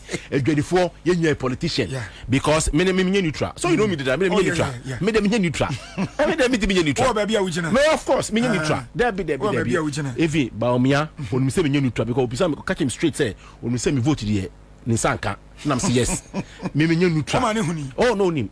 Because can I Japan upon invite me? A Qualisa Hotel. Me general secretary and a chairman. Say, me say me influence chairman say me Baumia Maho. I told them, say, okay, fine. Me here Juma, me supported your mama the policies. So that say, me supporting the policies. And this time I can say, they say the policy will have. Me I'm introduced by fixed rate in the say no. Me I'm introduced one say we want fixed rate. And indeed, no G2 manifesto G2 or by some issue statement endorse here. Now me name the game changer. Or na game changer ne eba system name. It no me neutral. But 2028 no, the same thing I can say, it's not guaranteed for me say I will support NDC candidate. It's not guaranteed. What I say? Okay. Between a Jumane ye no, say oh yeah, Dibiana, your money be so fast one. Ne say oh yeah. And draw Rama Miati as a man yen fast and draw. 1 year plus. And you hono. Kese yen fast one kasa. I was said you made exactly. And draw would it that was no. Fe faso manenya. E faso pudu. Me say nyo Ora Mahama. Ena NDC candidate bi kwa ne ba ya.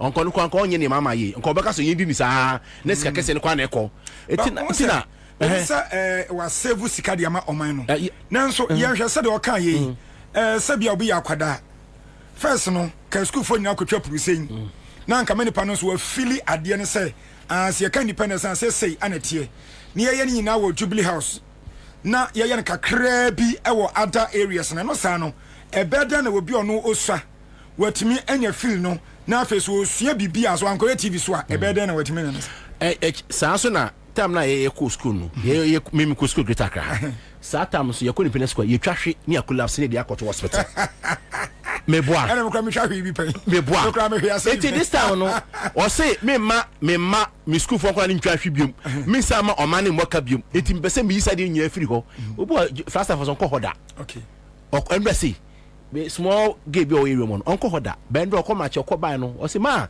e ho efro wo hu ni oka wo hu ye history so de se onko ma che okra pa history ye be catch and I say papa na me hu say see for na mastermind ye progress no African progress no o ka Africa o kan Ghana Africa Ghana there a gateway to Africa gateway because o ye de bia because o hwe Ghana ye ma hwe world map na Ghana is the center of the world it's true Greenwich Meridian say o hwa dey ya nyakopo hiro man Ghana but ye niema bi ene yan so no enioma be na AC ekwan because so say the wo kan nyina nche say ye kwa yenim kakra kan ade enso wanso kan no sanso aka abesi say ye nya nsuo nom afenoma bebre ono mu a enka wasan ki akwa ni chese edia be na AC ekwan lack of leadership okay ana Ghana for citizen ankasa na yen so ye kan ho bi because leadership no enye president ko enye minister nko awo wo communities na awo no localities awo no so opinion leader ho then also ye ayin do no mo ye na nka ayin fo transfer ye se galamsin nsuo because minimum say ayin no say those time no na omo ye den politics no because they rule to the chiefs indirect rule they say about direct rule no ohen no umpesu aso no asase no eye wo dia asase na ho no eye busu asase eye stool land nti obi betu galamsin ya ana wonti be ka je say jai obaka je say jai because amanyofo ne de omo ibinum de omba they are entitled with money but catch them say they be men so it is say ye mo ankasa ye nya sa self esteem self discipline dia odi I can tell you say Ora Mahama obey na famu die o man no be ebegina no begina me say Ora Mahama oba for a purpose na say purpose no ye mbo no ntimi redeem sa purpose no say so failure o man na faili so o man faili so Africa ya faili because you be any the Ghana so okay because your mama ye come back Africa be see that me boa just be bisi Africa piano Ghana na deba first reset ne de agenda de eko etino ye bompa ya so twina mo say ministers na we yi omo so no sa mo fa ahofa ma mu humility arrogant bo mu a some of us no you best start after them because near the year we go for now by 2017 no say see na best start you make 2017 time na Independence Day no aboso kan for ni bi the engines go truck so they go Independence Square so mo come match omo party aba ko ye ba kwa the engine ko omo spark your form we say this engine no yes spark your form petrol no yes spark your form omo spark here na ba ko na ha nyina ro ye che say on party aba I say na even though it's okay because omo chiro odo but e ko wie esen e ko wie and say e collapse businesses business co form and VIT engine he say 16,000 mama time na sa VIT engine no 15,000 net can unit can in emwa and the can e turn 95,000 for prox no bisa won say and say care money he say e turn 100 and something thousand because I didn't know into you see duty no so man you be da you see duty no you see tete so never form to say okay say fixed rate no or any fixed rate no why any fixed rate odi I'm telling you obi otu kwan ba me tu kwan me say duty no 20-footer container spare parts me ba me tua say ya me oti ba unu customer officer bia no bageni o hwe omo no bageni say omo ton tomato so e wo habo ye no for no sima me so I say customer officer no bageni say omo ton ade tomato odwom mam 3000 na me say document say na dey ato see antino ye no bi o say ye boa e na amanyofo no so no ye di police mo so amoso police mo ndi ne kreman timamfo no na munja contract am so sanse san no contract am ni chief director no mo hwe chief director bia obe ha system ni bia na mo transfer no ko chief director ye nyina di transfer no mo transfer no na o man no ho na ho ne mo nya adwuma yi na mo famwa eda se mame nko yewura Raymond Edem Tamaklo hono no so menye na adwen kire se o man Ghana bebrebe nyina chi o yaje ani ya celebrate awie nso ordinary Ghanaian o hwe ni botom ni na setrema efeva no ye wo se Independence Day nka mpase wo se etimi di ema ho to basade enka yesi epe no na opani onso mame ntie wo na menje wadwen kire yo me da se let's so your listeners okay so I spoke to the producer. I made him aware that I'm not so fluent with the Twi language, and so I want to apologize to our listeners. Foremost. Fanyina frafra. Ghana yenye baako. Exactly. Yes, also Ghana man team. They also can kasa na dia. Exactly. So with the Sipan, and so celebration now, and Rano, the independence celebration we did yesterday, the scaled down version does not in any way diminish the importance of Independence Day celebration in this country. Arguably, the Independence Day celebration is one of the most important days in our history as a country. Okay. Yes, it was a fight, a struggle for our independence, for self-rule and for self-determination. And so nothing at all can diminish or devalue the importance. The only reason why we scaled down that event was purposely for cutting down costs. Okay. The president, I want his speech more Eka said, celebration 2024, you'd find that the cost accruals was around 14 million or even 15 million Ghana cedis. In 2023, 13.7 million Ghana cedis. Indeed, the celebration on that large scale would have cost us to some tunes of 20 million Ghana cedis if we were to celebrate it yesterday. But we spent just about 1.5 million Ghana cedis in celebrating that event yesterday. And it's solely for the purposes of cutting down costs. Now, we say Independence Day celebration. We are reflecting, we are reviewing, and we are resetting. We are reflecting what is the vision, the goal, the ideology that have come together to form the Ghana we have today. What has inspired the struggle for independence, the struggle from colonialism, imperialism, and all of those. Have we today, if you are reflecting, have we today achieved those goals? Have we today achieved those goals to the extent that we are living extravagant, opulent lifestyle in government?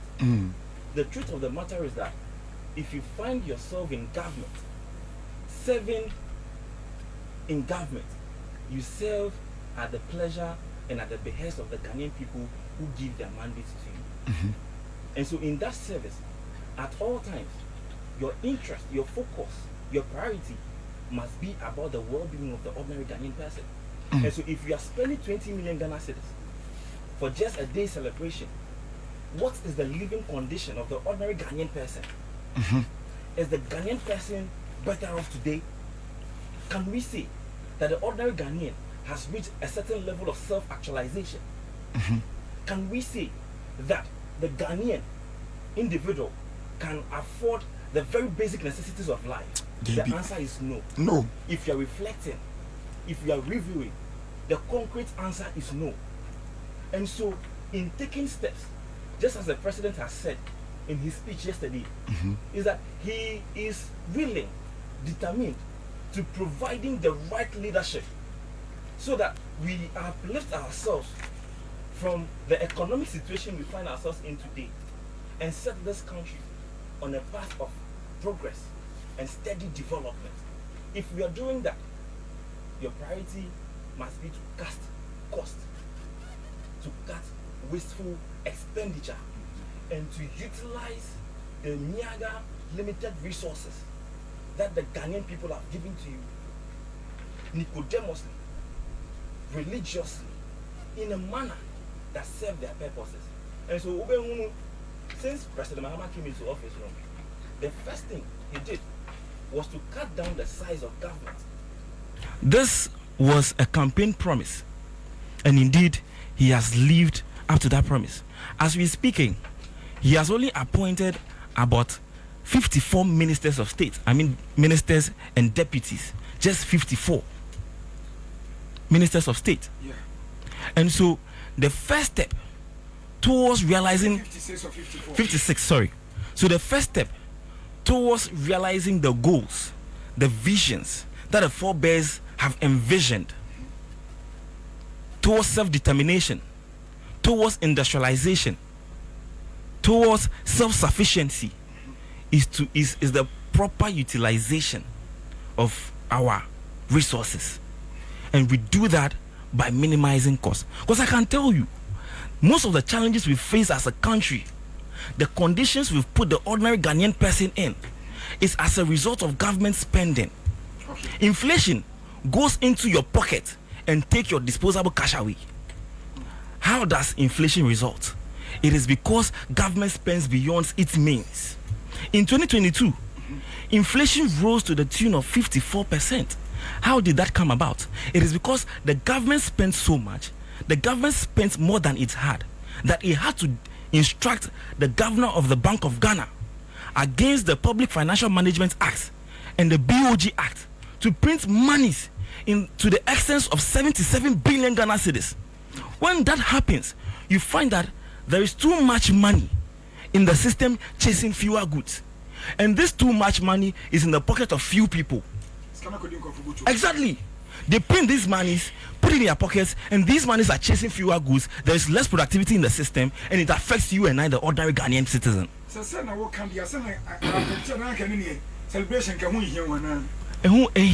Like I've told you, that the Independence Day is the most important, arguably, it is the most important day in our history. It goes to the foundation. Okay.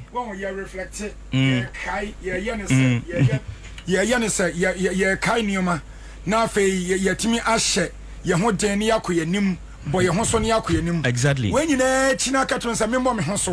ni enku anim na nso so me ordinary Ghanaian no ma setremo adin de medikura no ehun de se do kan no mitimi any d 2 times a day ti di anti na ho be hia so be ka chem se me mo me ho so a o se me gitum.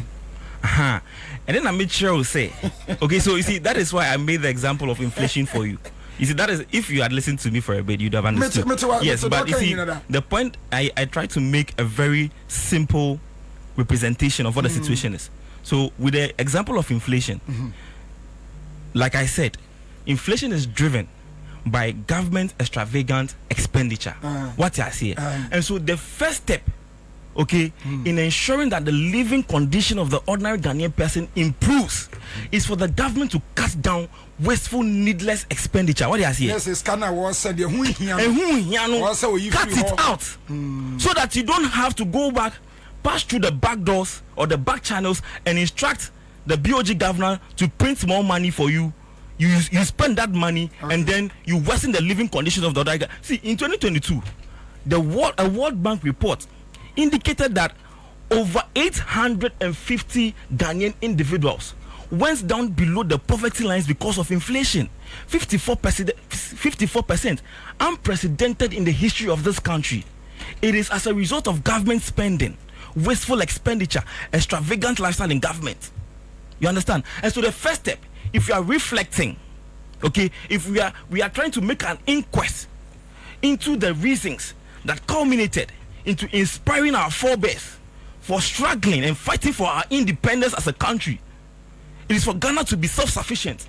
It is for the ordinary Ghanaian to afford the very basic necessities of life. Okay. It is for Ghana, a Ghana that is industrialized. What is the status of our industrialization in this country? What is the status of our economy in this country? What is the status of our living conditions in this country? That cannot be overstated. That is very important. The president recognizes this onerous responsibility and task he has on his neck. It is why he has reassured the Ghanaian people that I am going to work for your sake.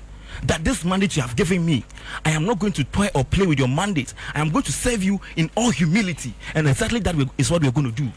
It is why, as part of demonstrating that willingness, that determination in ensuring that we lift Kwame Nkrumah's Ghana from the tatters, from the shambles, from the economic quagmire that we find ourselves in today, he has shown the willingness by cutting down government, operating a very lean and efficient government size as a way of committing himself and his government to addressing our challenges.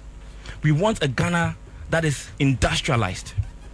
For the past 8 years, the mantra we have heard is that one district, one factory, planting for food and job.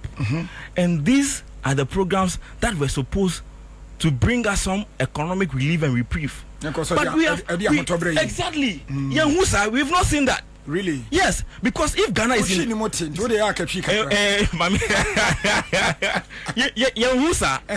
over the past 8 years, I've been Nami Ghana happens. Really? Yes, because if you have a country that is industrialized, there's no way say your import bill, the percentage of your imports should be around 95%. Just say Nyoma ye consume your Ghana hanum no 95% no every amanone ye crabber bibia tomatoes, onion, pepper. You are importing these things. So where is the industrialization? Say cancer industrialization. E wa hefa. Say we share food imports bill now yearly. Okay, you are importing to the tune of $2 billion. Food imports bill alone. Poultry imports bill $300 million yearly. And so you can say the ngukon kete ba na mo shre. This is not a child's play. These are very critical, important matters we need to address urgently. To this is our program in Chano and Kokon Kitin do this a betima boyen. I'm a Koko from your credit from a hold was on the worker. Yes, ye bet cutting in our down. Really? Yes, it will cut the import bill dramatically. Because if we are rearing the things we eat in this country ourselves, okay, to the point that we become self-sufficient, they are producing, there's demand. We want to eat them. So if we produce them here at a cheaper cost, consuming, to the point say we consume and have access to export. So who export here? You earn foreign exchange. When you earn foreign exchange and there's enough foreign exchange in your economy, it brings down inflation. It brings down the exchange rate. She said a $1 called 15 cedis from 3.9 cedis. My brother was saying from 3.9 cedis in 2016 to about 16 cedis now as we are speaking. What you are here? If we become self-sufficient, we industrialize our country, we produce the things we consume in this country to the point where we are substituting our import-dependent economy into an export-led one, we are going to be earning foreign exchange. Our major foreign exchange earners, they say, Cocoa, you can't even produce to the tune of 500 million tons anymore. We cannot do that anymore. In 2016, the volumes we were producing in 2016, today, we cannot produce half of that volume. Our oil sector is depreciating, depleting. It has been desecrated. And so the volumes we were producing in 2016, we cannot produce those volumes anymore. And these are major foreign exchange earners. If you cannot produce, it means you can't have the dollar in your system. And the dollar rate will continue to go up. And we'll keep having all of these challenges that we are talking about and everything. And so, my brother, let me not confuse our listeners. Mami confuse you on Mubibri. In some if we are reflecting, reviewing, and resetting this economy, inspired by the ideals and the principles of the independence our forebears struggled for us, the things we have to do are very simple. And anything we have to cut down the waste. Okay, scanner yourself. Even as individual, imagine say, who as an individual, you make a budget, okay, in a week, the budget available to you, in terms of revenue, they are to generate money, Sika wunya. Sika wunya no. What I say? You buy 50 cedis or 500 cedis in a week, but you go around spending around 1,000 cedis. What I say? But for example, unya 500 cedis, but person your capital investments be. It means you are not better about where I can just say bossu. I have seen a very efficient business investment strategy and opportunity be me per se uma me 5,000 Ghana cedis. My investment every month, I will pay a certain amount to you from that investment. So yes, Ampona, it makes sense. I dream room, what I say. But who can what could 5,000 cedis? Next Friday, you who the girls, I could clap. What a belle ni azu ni dia. What did you any? From monies you don't have, from monies you have borrowed. What I say? Then later no, what bano time has come for you to pay.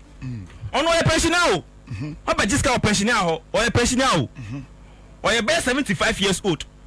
Time has come for you to pay, so that he can also go and pay his medical bills, can pay his children or grandchildren's school fees. What about catching and say, Sikanu Charlie Boss me Sikanu me any who Skanashi investors now Makoya no Skanashi into the mommy 15 years. Obi already 75 on 15 years. I say Obehu. So this is just a logical and a very simple painting of what the MPP administration has done in the past 8 years. Sika uni who GDA wa reshemo Yura Mahama ni ndisi abem se boma samba no ebebo ma Ghana yes the right path for so. Yes, see agroni beso na efide if we are not pa. He throughout the campaign he has shown us a policy document. What I see on the 7th of December 2024, the Ghanaian people appended their signature to that social contract that His Excellency John Dramani Mahama, we want to enter this contract with you. We have seen your messaging, we have seen your policy proposals and everything. It makes sense to us. So we want to enter this critical social contract with you. In this watershed moment of our history, we are suffering, we are dying, hardships, we can't afford 3 square meal a day. That is how bad the situation was. And the what I see. And so in all of these promises, the Ghanaian people gave him an overwhelming endorsement. On 7 January 2025, he was sworn in as president. Okay. Right? Earnestly, urgently, he has demonstrated. He said, the good people of Ghana, I'm going to keep faith with you. I am not going to be profligate. I am not going to be wasteful in government. And so I am going to run the entirety of this country with just 60 ministers. As we are speaking, he's running this country with just about 44 of them, because the deputy ministers have not been approved yet. He's running this economy, this country, as we are speaking, with just about 44 ministers of state. You understand? So that is the beginning of solving our problems, the many problems that confront us. And so I'm very confident. This is not politics. This is not our politics. Okay? This is about a government. The challenges that confront us as a people, and uplifting our people from this abject poverty. And from where I sit, how I'm looking at things, I am very confident. Really? I am very, very confident in the President John Dramani Mahama that it is not going to be workshop or talk shops as usual. Knee-jerk responses or simplistic pedestrian politicking, populism and all of those. No. We mean serious business. Okay. the living conditions of the Ghanaian people are not is not a subject to be toyed with at all. And so we must begin to get serious in government, serve the people with a certain integrity and humility, because at the end of the day, ultimate power lies with the ordinary Ghanaian person. And so if you find yourself in government, it is not an avenue to lord yourself over them. If anything at all, it is an opportunity to serve your nation with humility. It is an opportunity to serve the Ghanaian person who has given you his mandate. Mamsa we na menko menua odine ho eso.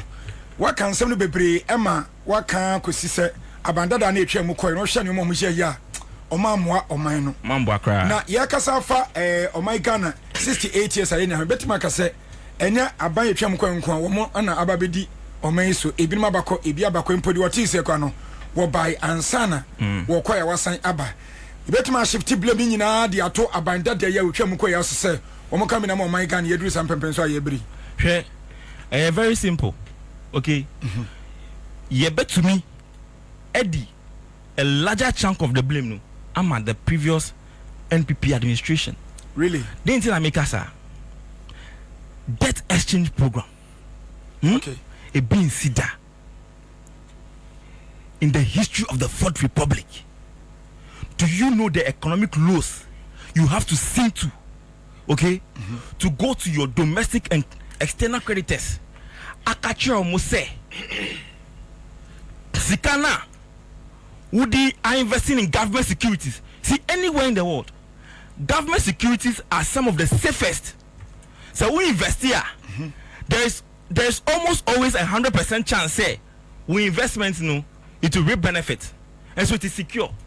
There is no concern for alarm, But in Ghana, in our own country, in Ghana, domestic creditors, individual and pensioner bondholders, external creditors, Sika, they are investing in government bonds. Okay, say in the next 2, 3, 4, 5 years, menya bibi kakaka na mi di share me half ani the idea. Na government ababe catch romo say, Sika na udi amaye no. Came to me for mau ene ana echina ana time na you agree on we can't give it to you now. And the rate or percentage of profits also no initially 15% too, but it's say more 5%. But 5% in it be more after 5 years. I know they know what I'm president in the history of the Fourth Republic. Yeah. What are you doing? I am telling you that in 2016, okay, from 2009 to 2016, then NDC administration at the time, all accruals in terms of revenue, in terms of grants, in terms of loans, did not go beyond 300 billion Ghana cedis. We ran this country for 8 years with not a budget above 300 billion Ghana cedis. The NPP in the past 8 years have accrued to the tune of more than 1 trillion Ghana cedis. My brother, do you understand that? In terms of revenue, okay, Sika Eba government hall. In terms of grants, Sika Ediche government free. Kokoye development project of our country and our loans more than 1 trillion Ghana cedis. More than one. See, I am see. MPP for more dear bro, Mahama borrowed. President John Dramani Mahama respectfully borrowed just about 50 billion Ghana cedis between the periods of 2012 and 2016, and you see the enormity of the infrastructure investments he has made. You see the cheap compounds, you see the E-blocks, you see Terminal 3, you see the Cape Coast Sports Stadium, you see the UG Medical Center, Bank of Ghana Medical Center. We expanded water coverage from 56% to 76% in this country. We expanded electricity coverage from about 60% to almost 80% in this country. And so when it comes to the development projects that Yera John Dramani Mahama, His Excellency, embarking on from the periods between the periods of 2012 and 2016, with just 50 billion Ghana cedis. And then you see this government that has come and has borrowed 600 billion. Yes, the S1 Akufo-Addo administration. 600 billion. See, mention to me categorically 5 projects started and completed under this administration, MPP administration. Catch me 5. Mechelska. I'll dash you money here. What I say? Oh, some here. Some of you are fraud. Did you follow the health minister? They said they have built, completed, and they have equipped 3 Agenda 111 hospitals. You saw the health minister recently. He went to some of this, the 3 hospitals that they say they have commissioned or they have equipped. Nothing. Some of the buildings they are not completed. Or some who MP back was so called for Lucrum Kumasi. Now we'll try to social media so what the month share the abandoned away in you. What I see? What I see? But when we say no person just on my way, I can't say any publicum. Debbie, they have put the medical equipment in those hospitals, and all is left is for the president to go and commission and say, oh, we have opened it. But it was a blatant lie. They were not equipped. They were not even fully completed. Just a fragrant lie. Okay, my brother. They have borrowed to the tune of 600 billion Ghana cedis. If you put all the governments, preceding governments that have come from the periods of 1992 to 2016, you put all of their debt portfolios together. Udini na Kaboma from 92, ABC 2016 Udini na Kaboma. It will not reach or rival. Okay, the amount the Akufo-Addo Bawumia government borrowed, they went on a borrowing spree to come and invest in chop. What must say scano?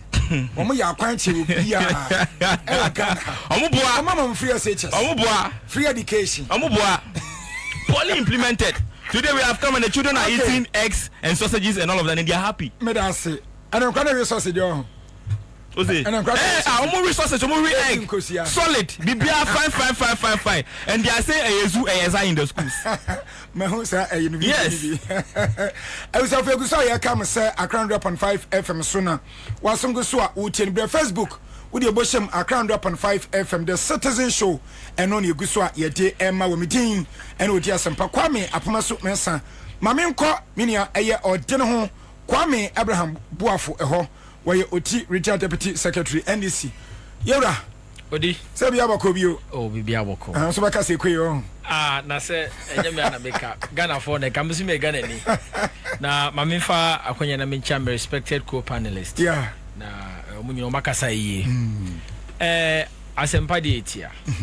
In fact, I belong to the school of thought say yentimi sweep the history behind the independence of this country and a carpet so we celebrate because we share NDC as a party, we share the political philosophical structure. Belong to the left wing. Okay. And the left wing ideological believers, freedom fighters, liberators. Okay. Right?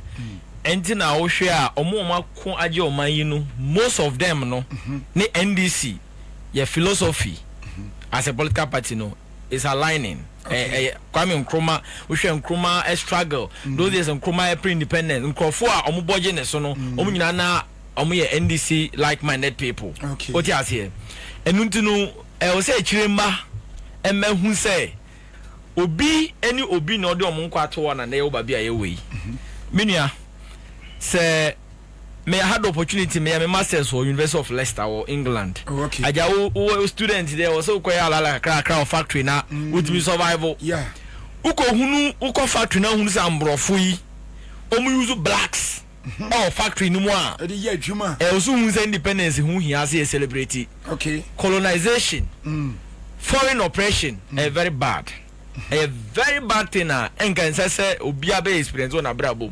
Uko do factory na say because free ye qualifications in experience be among for with PhD crown when you skin we ho a wona obe sack curtains wona obe prapra wona tuntuma wona obe tina machine so na mbrofo nkwala nkete na omogina ho na omosere na omodirect.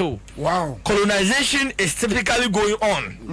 Indirect. What you say? And some man for near break good year kwa year. Anything I was here celebrating, but moderation, economic reasonability. Okay. And no na say then. Yeah, na John President John Mama Share Uka Embra Akufo-Addo ebe over appointed 125 ministers. The first time no. You celebrating independence no bako in Tamale. Yeah, aye. Okay. Tamale. Or aligning all these ministers with Tamale. And this is a minister Bakumpo Beto Petru. 2,000 Ghana cedis are filling the V8 now at Tamale. 250 no is about 2.5 billion Canada. One city that 2.5 billion Canada. Ministers that to Petru Nkwao. And Petru. Oma ko data Malia at least minimum hotels water Malia the minimum ministers Akufo-Addo Ahomaso ministers here omo ye so Ahomaso I mean name MPP there na say MPP as a party na Ahomaso no ene dey atwa mafruma every believer of elitism Ahomaso because elitism ideas is about Womako school omo high class what you say ndinu Ahomaso and MPP party dey atwa mafruma those people so Moko Satamale na the cheapest hotel I think Marian Hotel the cheapest you can sleep there at omo level no is about 1,000 hey tell me make a share a night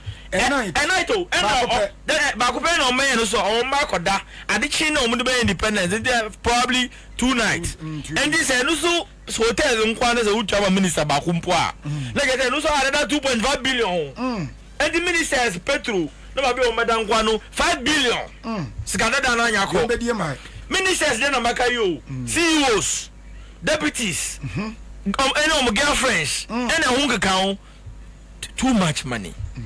Me will be on sports stadium the same group number and quantity by and look at how government spends so much on this. At the time was 5 billion you to petrol ministers bedano now I share community be here and meaning less than 50,000 cedis. Make my Nzuama a group of people who survival say and on the full proud as Ghanaians. And you know President Mahama at demonstrated say because from Almighty Danakomaso. No wonder say only close to 60% overwhelming endorsement of the people of this country. And the reset agenda of this country is progressing steadily. Okay. Progressing. And from my reliable sources, other presidents in Africa is Bibi Mahama ho. They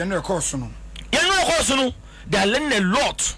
Okay. And I want to propose this to the Constitutional Review Committee and say, so mutimi keep nyama way or mutimi establish a constitutional standing for some of these things. Going forward, no president be a bar, nema be saying band on. They should be binded by it. Really? Yes, they shouldn't leave open discretion to the president because John Mahama being very simple. As a Wuska, when your president of Fufro said there is no constitutional limitation or constitutional standing at a binding or no make my gas obey skeleton. Yeah, okay. Be no say na e madwadi enso kokoso. Ewo me ahodua ye kodi sa independence and so ohun say. Oh na adwadi because there. You see economy ebedi aboa no enyeta wada one day independence ai be ma obi be you ne be ma nipa be ye na ene ne asati sika ya save ndura no eno so be ebedi ma aboa adwadifo ye the sika we die bibia it goes back to help the ordinary taxpayer. Okay. Many who can say and the cabinet approve ye be construct a second gas line ebet me aboa the stability of the energy sector problem I face at the moment. Who share the history of this country? Anytime an MPP forward Betina Kobia, no Magia Ghana as a highly indebted poor country. When Mr. Akufo-Addo in Yachumunti one declare Ghana as a hippie country. Kufo was so sober and respectful to declare Ghana say a highly indebted poor country. But Akufo-Addo Ahomaso in Yachumunti na one year. But in reality, many OTI na any muse Ghana before another befiso no na a highly indebted poor country. Unim, and you're the Yamanamico. Yamin And you know, independence and who you say about celebrity by the moderation and the economic reasonability now President Mahama started. And we'll see idea at Dauko. Sir, and ministerial, appointment, what cutting about system. I think constitutional standing should be made to that effect. Say, who future president Obakrana, Obatima appointed below that. Okay. But so by appointed above system, it should be stopped. Okay. Because we waste money on unnecessary things, unnecessary things, and ultimately, Ghana for. Today they are proud of His Excellency the President. They are proud of him. And no man way na Ghanaians expected. These are some of the things that I expecting. Me as an ordinary person on the street, because politicians are becoming such financially disciplined now. Who kind of the zeal to pay tax or because China fine quite the phone. What do you say? In the independence in the historic antecedent behind independence celebration no who here see a German or see a celebrity but say yedi sika bobro be yedi in the room I always say like my colleague from government was saying say you only borrow to generate revenue. Yeah. So who go busia? Te say can the forata ko ji bond o dey abedi dokunu yi. E be den. Dokunu dem say can be na abedi. The dokunu kana ni so nyefe. Ani so ya abroye lo nu na mu di da lo. Because dokunu dem say o can di watch it. What aka ho asempa dokunu mu di ye. Watch. Na can di watch it. E be di dokunu be di watch it. Mekai sa wo kwaji bond be di watch no kono a e be na wetimi di abo wan o di ase enu nti no e wo se wo busia o man tse Ghana nka wo hwe pa ya honya de yanka ya wo se we have what it takes to be able to be self reliant kan baby sase no say dey na me because ye will be bi and so still ye ho kire ye me nua masa question is a leadership and after leadership solution no aba. And that's what we say here today. What do you say? Leadership solution no. After Ghana for Aqua endorse 60 almost 60%. Say President Mahama and he's demonstrating it. Now say okay when we bedi o man so pen. That's a mistake. E tie betimi abon subo ni bi. Subo ben. Kan mi say o ka say e leadership. Say ya dia to me say leadership ka ho. Ene mo man Ghana ye do sam pempen so yi. Wono so abedi o man so pon ne mpanimfo. Ane na me ye di ado akọ no aba no say the me hunu say. So can we also blame him say no come in mo man kosa. Obedi o man no President Mahama be president from 2012 bedu 2016. Now the compare Akufo-Addo 2017 bedroom never be ado. No obedi maka say the same.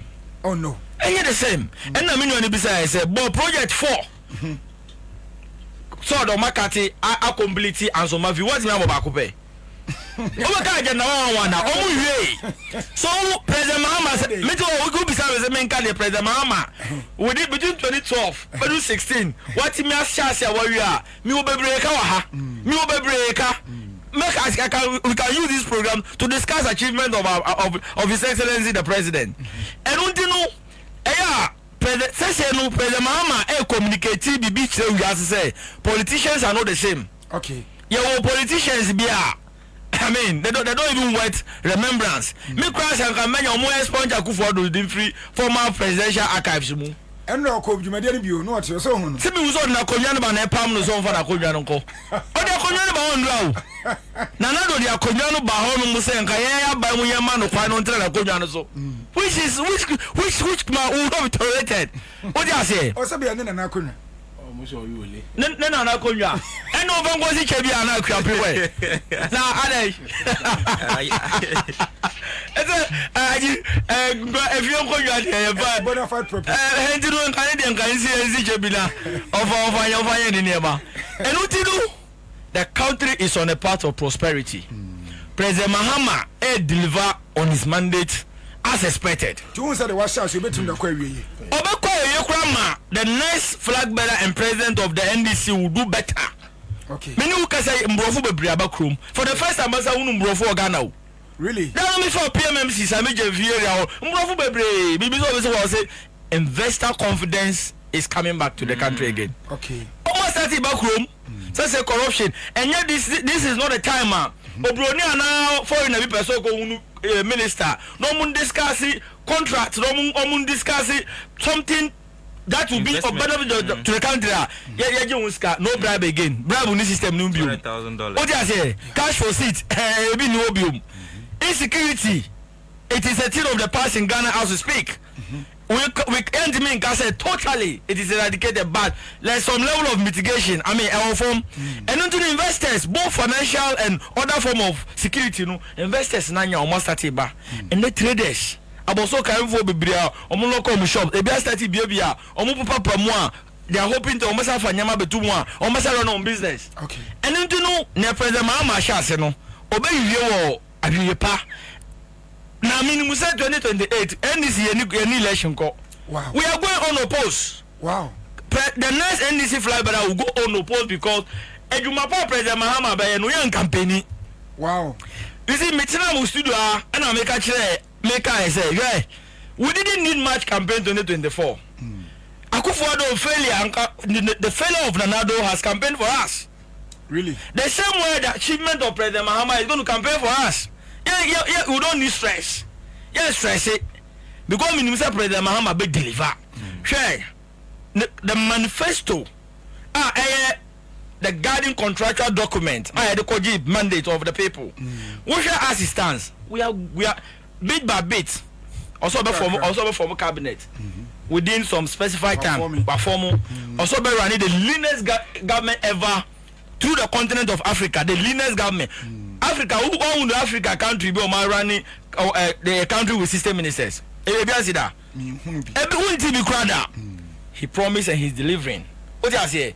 President Mahama promised here say, "Oh no, make create operation retrieve and recover all what roots." Yeah. And Koso. Alright. Koso. My Omejuma, Chama Blakwa, very excellent, very deep person. Why Nejuma? And the MP before Bebria, who are you jail all of them?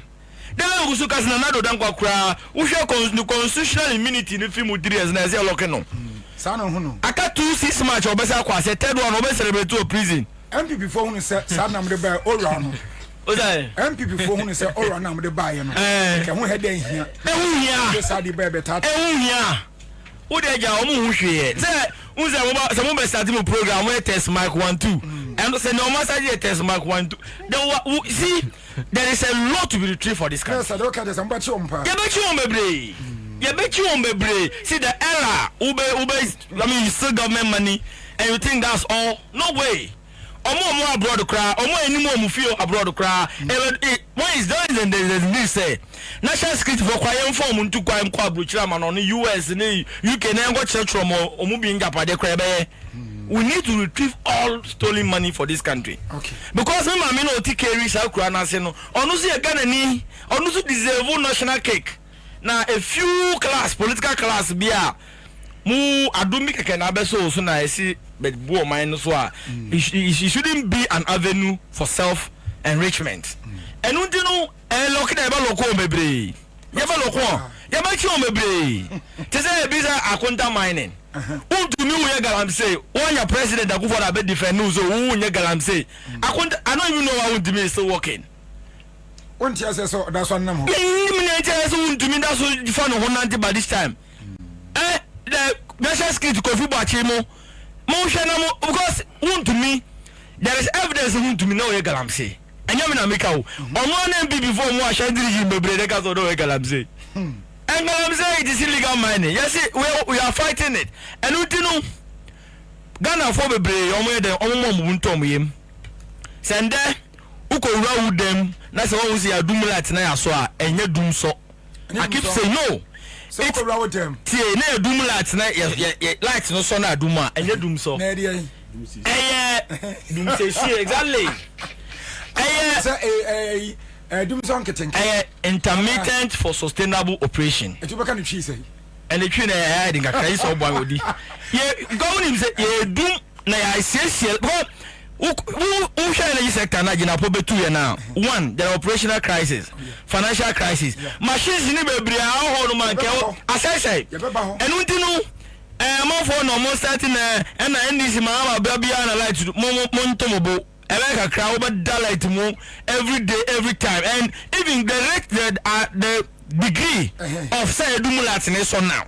And now would compare Akufo-Addo era na by na Pobe take over now. Can we say the same now? One so can say dumuse how and also can be. That's all mudi any day na you say abroni be no mudumulatin. Mudi dimbe na be friend. Yeah, do. And I say it is intermittent for sustainable operation. Yes, machines, you know.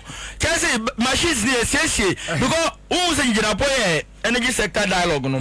What was the first time in the history of this country, within the small history of energy ministry now, what the chief directors and the other technocrats with the ministry about together say, for their bra, for what game, for every see that. MPP time no na power small boys be ebi wo MSc energy law ebi wo MSc energy one o ma ko echi wo mpo anya certificate and na poor put them together say there should be reasoning for energy supply. There should be reasoning for putting on the light. These guys have no knowledge. Omu money dey ni ho. But say na police chief directors na ba na omu ba fifi omania sikade beba mo ombe expose ntinu. They were not using them. Jinapo is doing that now. Okay. And ntinu this country is in safe hands. Okay. Minimusa enchebia njuma be bua Ghana mbabu no be nye juma ye to the extent is the neighboring countries Togo, Benin and Nigeria ne omo ben ya. We need to even go and bring some of them to come and work. Because 24-hour economy by any joke. Say about now the policy aba. Now when you're Arab for any other countries that they are so much intent they are willing to invest their money. It is not a joke thing. And it is just 2 months. This country will be Ghana again. Okay, me that's say. I was for the motion so and cancel channel train or General Kwame Abraham Buafo or your OT Regional Deputy Secretary Emma NDC Amlukono Sanso and Raymond Wakasa after Chadon so what side the free or Ghana. Found yes son quan, yes, Yenya Enra, yes, Shawn from your best abba. Na ya baba beto so share a hono. Say Katas Japra, your drum DNA can't corruption. Oh my Ghana, some transit. Now auditor general's report or the banners and Mitiamus Mana Miraho. Nanso so ni name no my Ghana. Yet mention Chimpan Fonti, dear Yara can, you bet chum, you bet evidence, you bet him Ginaso, Ediachom, Anna. Every citizen show so, Anna Ogusua, Utino. Your Facebook, your life, El Honunti, what your back, no other wash him, Accra 100.5 FM. The oppressor or shed, the oppressor, what the oppressor whom. Nina to demo ye depend ma na yam fast dan be emen me komo tire chim fi so mani ho a ye ni ho person edro ni imbu saba me shebusia bomadi apabi na eno na so na binuma eboa wo emo apomte no etimi ekoye kama pa me kan ebia mi system na ho de nim eno nti amowa ye mre kakra no afo de me pa chow bomadi apa imbu saba me sha edro ni binom person edro eyema papa sanso ana me kan ebia kwaya sabia yamo odobi sanom obetimanum imboost e de aka ho na aboama ahoden ye no ahoden sonko timi abamum wo a woni mato wontumi ne di wo a waye adwuma kakra bia ya no wa brɛ bomadi ansa imboost aba me sapros ne aduro no obenya bi na wanom ba bia ye tondro eni ba bia tondro ton sa wo de woni kyerem a won sa be kan do pa bi e ho na Dr. Sharp woni nua Robert o mada romanti ana edura e papa se o modi abrɛ ye frɛ wonom na A2B e 0246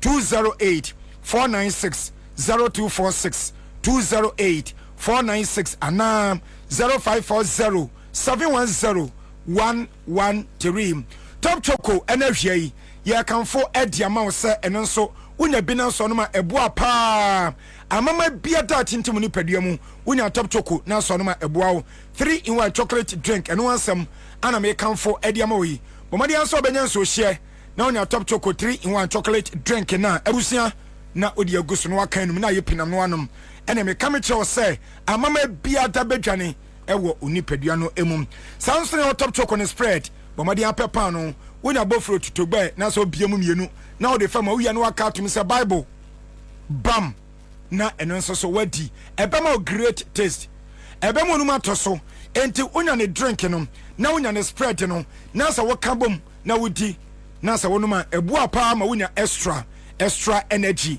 ene okokuma se wo se obe eye hewale obenya anwade mapa ewom enti bomadian frɛ top choco for Madam Barbara wire krato ya wo tron so be frɛ eye 0243 033 033 again 0243 033 033 top choco eye choco lati na tiemi onse Ghana hano ensase ne boɔden ensase papa no baabi ana ededa ne ntia na ne boɔ eden we yam no kasa so do ani kyire mu ɛwɔ ɛyɛ Kumasi a atasamanso na me yɛ adom ɛne kyese ensase abu hɔ no mu saso mpona enkra ha sei ensase abu papa ɛno nti de me ka kyerɛ nyansa wokɔ Kumasi atasamanso a ɛhɔ no yɛ skafo area mu yɛ wɔ asase yantam bi ɛwɔ hɔ no mu na bia me kan ɛbɛn Headline Educational Complex Esanso Eben Mount Zion Hospital ewo Kumasi atasamanso asase no eye papa efe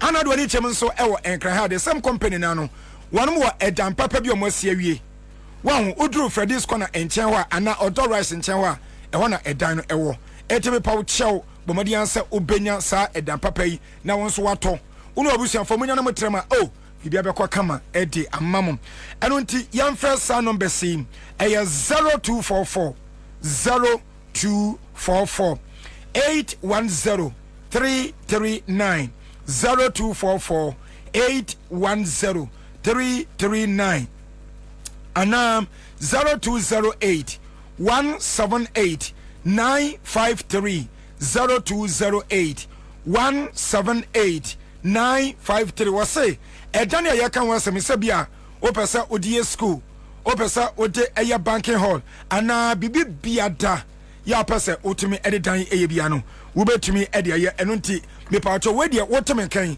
ma onan ema woto na akoto sa edan woni msa Ghana enra ana 68th Independence Day no ye hya fa kase bosum wanyina ne yi ede ye so say eye Heritage Month eno nti CMG animakoi de ya ka cha woni say Ghana aduane bamadian die no bamadian sha African wear ya eye ne ayenta ade yanka yekrom kasa wahu ye local languages no ye mamadian sa ye betumi aka ye kan sa na bema ade ade a chese ampasa ye promote o my Ghana de nyankopon wadi amayen ye nimsa ban ba ye Yewra Mahama ne ni abre ya wo toto enioma said ye be ya Ghana betu empon eno ntina eno nso Class Media Group ya Akra FM eka ho Class FM Esham CTV eka ho na FM 1 FM uko Kumasi a ye wo bebre wo ho uko Tamale uko Sunyane branches awodo no ni nyina ya affiliate stations no ye obi e ho de ye ka dia chonse boa ne nyina no ye tumi en celebrate Heritage Month enti abia kwan bi e de ato ye nkwada na muko school ya mu aduna high school any senior high school no ye say what talent ye bie kwan de e de ato de amount wodi emu biata number se de betu de obefre no e kwan e wo so obeba se bia obetima host program host bia onso kwan da form e de maun se opesa ka news de opesa wo ye biada program bia ye no ha no se nyame ama ho talenta ye sebra nebra na onso be host bi na numbers we ana ye de agu akwam de ma se wo maami ana papa onfre ana wo ankasa so betima frem na wo ne mpanifo adi nkomo e ho se de be ya akwanyan wo betima de ho ahyem numbers no eye 0245 929 220 0245 929 220 ana 0245 929 220 eno awofra ekwan no edem ede emam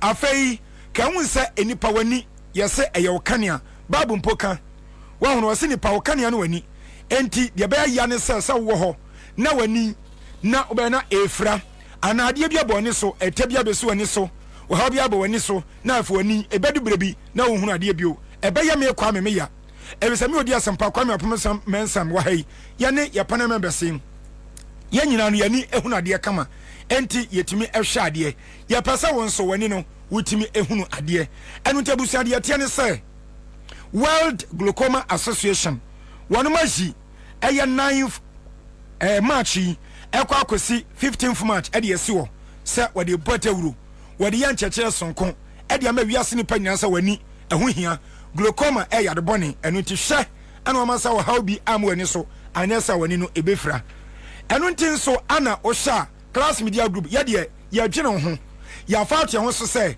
ade biara ye beye ede aboa ama nipa wasetema koye ede ama no ye beye ede ama yan so ye 14th March bosom wei nita etoso edunan ye yi ede yeso wono ma ye ne Hopeful Sight Foundation woman so eye adwumako sonko a woman ya ade won bomoden ewo ani ho kwan be fa so betimi aboa amu ani no ha bia wo so yakle ede afiri wo ede ama no woman fa sa kwan no eso woman ye NGO non-governmental organization enu timpa wo 14th March bomodi answer do no be kiremu ewo the forecourt of Class Media Group erusia yewo Laboni na wudu Laboni hanuma yewo Kokobako Street no eso third Dade Walk ana yewo enu ntiase 14th March de wo ye bia agya na bra ne enhwe oni nso ema we eye free ya no kapre ana damasa de bia wani wo ha bia woso no ye behye ni aboa wo ni watimi ahwe wani ye me de mani hia me pa enu nti anopapa 8 am na ya hye ase sa wonte bibia ase a obetuma afre empanufo e was 0244 787 309 0244 787 309 and 0264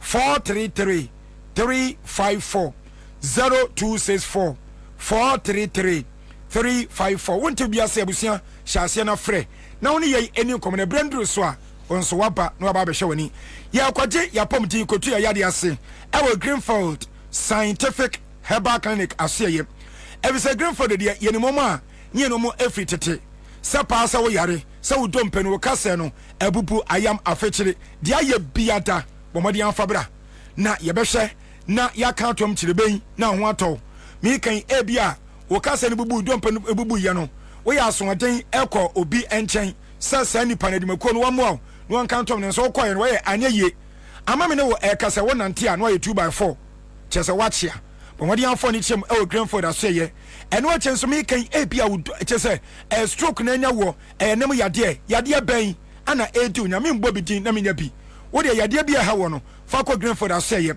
wo no go adogo no last stop Ese Junction ewo enkramantam emo kɔ a wo yade no wotenete na ho atɔ afei sanso ana Father Abraham Herbal and Spiritual Hospital de bia me ka to sa brabo a yeboi se bibi nu yase anke da enka ye ntua punum ede na ekoso abrabom ema wo tete na wo hahai onse wudwa wudie no onko sikasam ayebasa onko abibi abeton bia no se nsuo mpo na abeton no aboka kokko adi kokokura ya etonya mfaso yi onko awoton no aboka me pa chaw foni tiremu e Father Abraham Herbal and Spiritual Hospital ase na wokwa nyame aboa onimdia sonko ya wo de betu yade na se ama ho atimi atom afenso so bia ne ya bodua yade agyew ama na se atatai ama ofu ahono fa call for Abraham ase ye obeboa wo ope lock bi e obroni nchen ana pese otu kwane oma chiachia omadi akona omoa sanso hono mani yade biada ha ho hono mani no ene nso so otu ase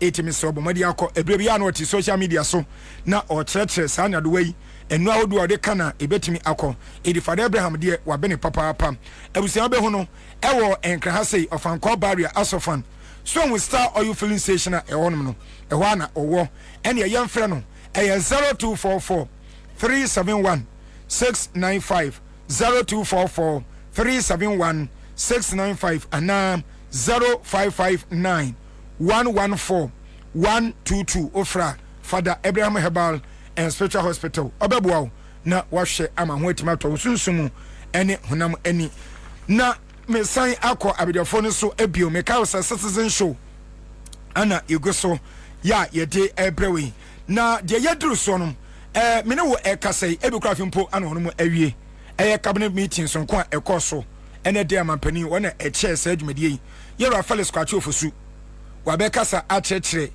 enioma hoto a aban wadigu akwam na hoto sonko atumi aba ye ne wakan nipa dodo a mamadi kan aka ho asem ewo MP pabanda dan nipa dodo asesa gumu eka ye boy ye ewo mo ho a emfaso papa bi anhye da amfaso ama na eno ache yewura John Abdullahi Napo was so for sure my Ghana ye nkania ehon nsem eso no wabekasa de wakan se wo matin nsem bebre no ase yesi ECG edumako ne Nedco enkebeya kiafama ankrankre yenton ene wose da bi yenton ene yenton ochena afenso so saa preso dum so kakrakra ya ekoso no wose Ghana de hyebinim percent kebeya yemfa timetable emra ene nso so wose never ever yemfa timetable bia emma hunu se we no ene dum so we eye ene manim ye na sawo ha no koso na wose Ghana for bo se enche sawo ha yi etu obetwa afa yeka yehwe eka eda ho ECD hono operational cost any ade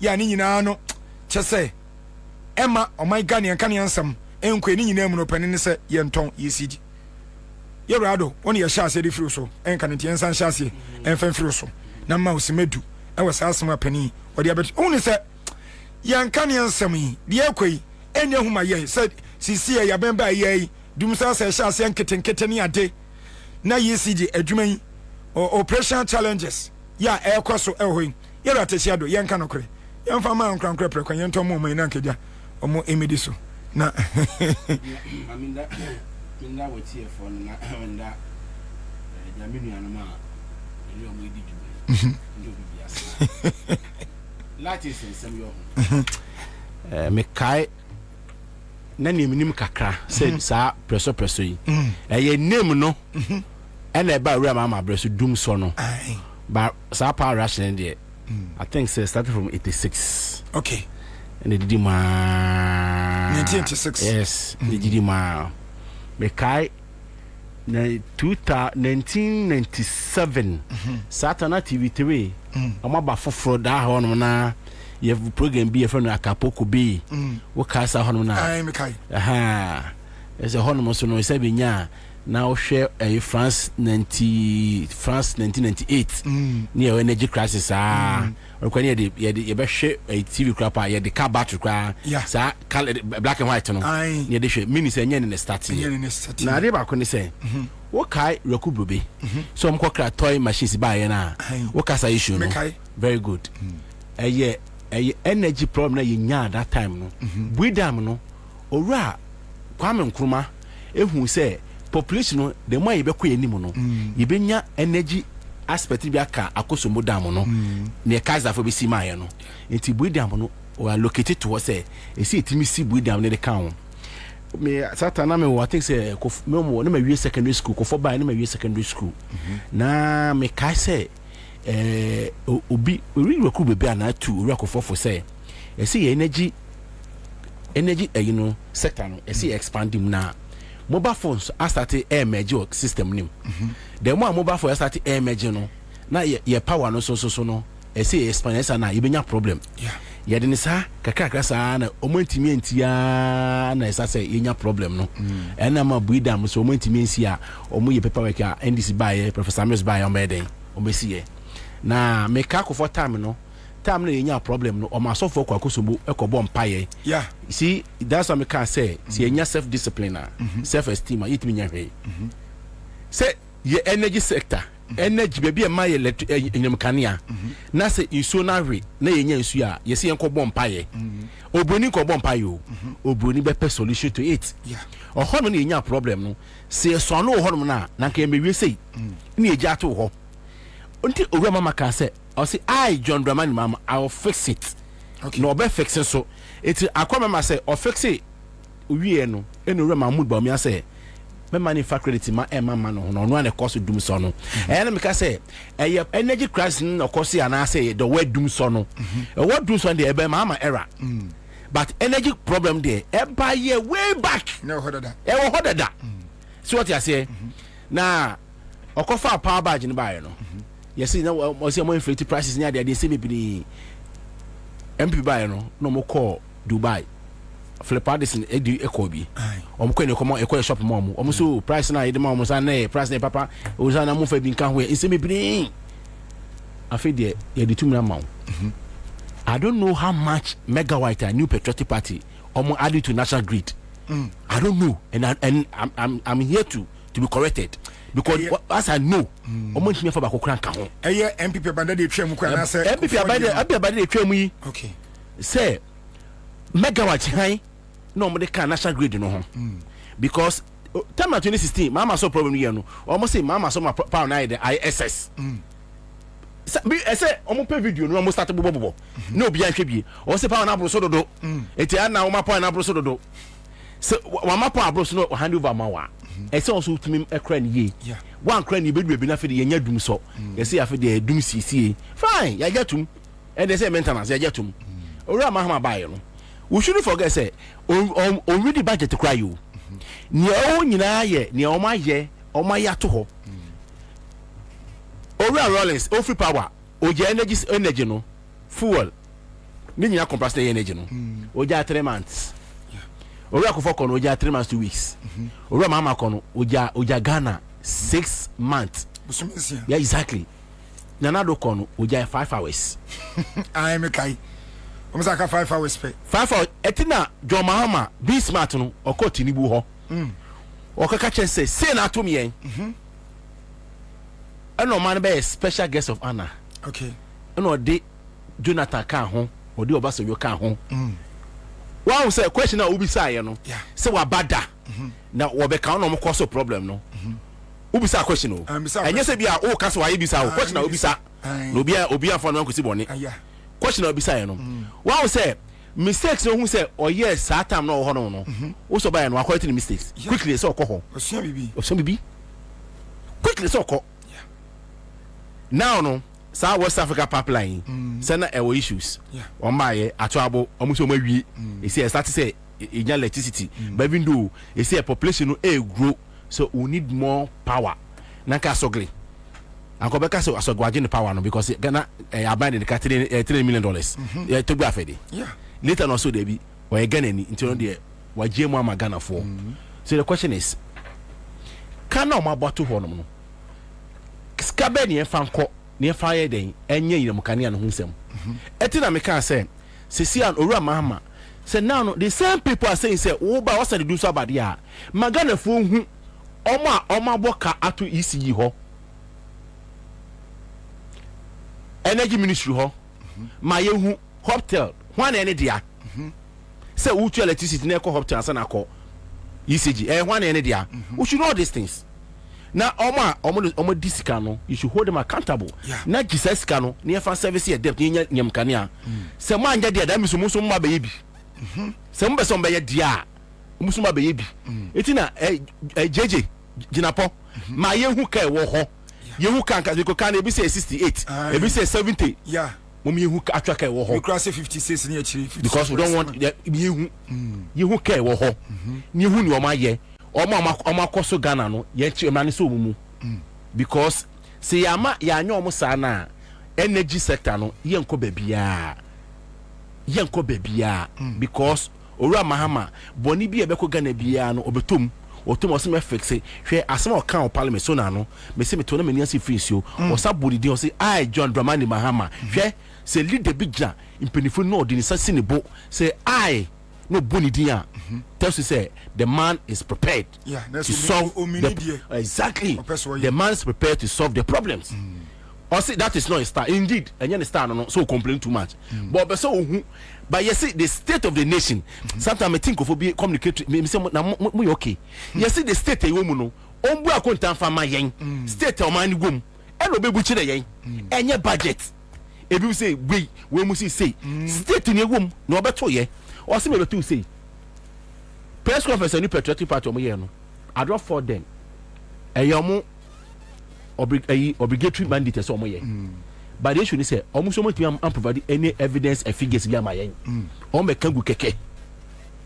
because obey press conference e can't the president kan ya my figures na my document na chese no kan is true and I say it's wrong one o kan keke tumu enti yemu say de ye mfa ne sa ye nim say no mampanyi kan no ye gitum say ampa ka wo ho ka no so no mo ba na mo ye den mo na mo de ka ne beto ho eti no omo de ka bia na say agine edim service ye debt ni etimi nya electricity because ultimate time ma na me ka say 58 years up to the nya nsuo electricity ka your problem after nya nsuo ka your problem o channel atiko o channel I say o channel atiko o channel I say e dey intra because of the lack of leadership qualities no and omam most of the successful administration in no they don't have it.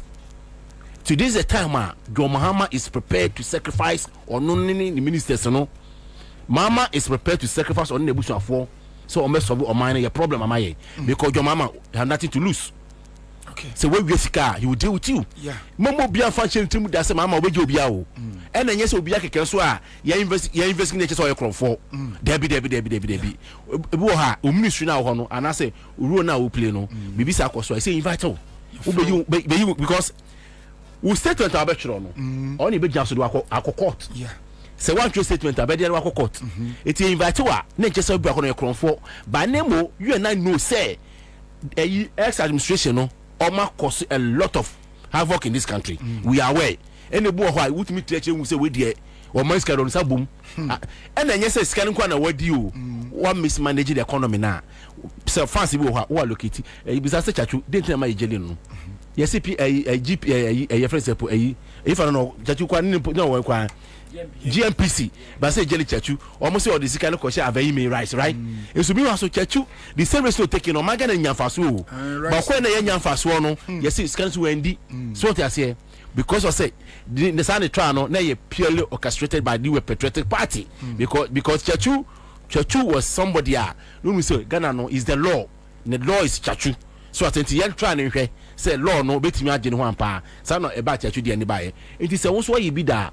Say then ato forcing issue by the Kanye podcast say say most no mu jana mbese mu de jeli ato force dia and dia musum ko position mu bebre be chimatum Mexican whether you like him or not Kanye Japan open na some open na some sometimes no obeka no kra kira so what I say yeah on Sunday obeka kira o say ato forcing say we so na mu jana musum be jeli dia and the musum bebre dia mu nyam because so Owura Mahama so one funny name see from for me, yeah, nyina. It be an exception of you because who your host, who your host, who that them. But yeah, me say here, we know for sure. John is going to deliver and deal with the people. Oma omudom saka isika. We need the money. Akwa 2070 Captain Smart, ye Jessica, Saturday be about power. Sabi, John Mahama, yes, ye Jessica. Because that's what you are going to do. The crusade that me I'm going to lead that crusade say ye Jessica. Maybe it's going to be a yeji. All our naturally say $20.19 billion according to individual as well. We are not saying say can you na be a bit me aje, but yenji mu $10 billion. You be no evidence the aje there. You be no evidence the aje there. Yeah, me say papa no course okoma so na no.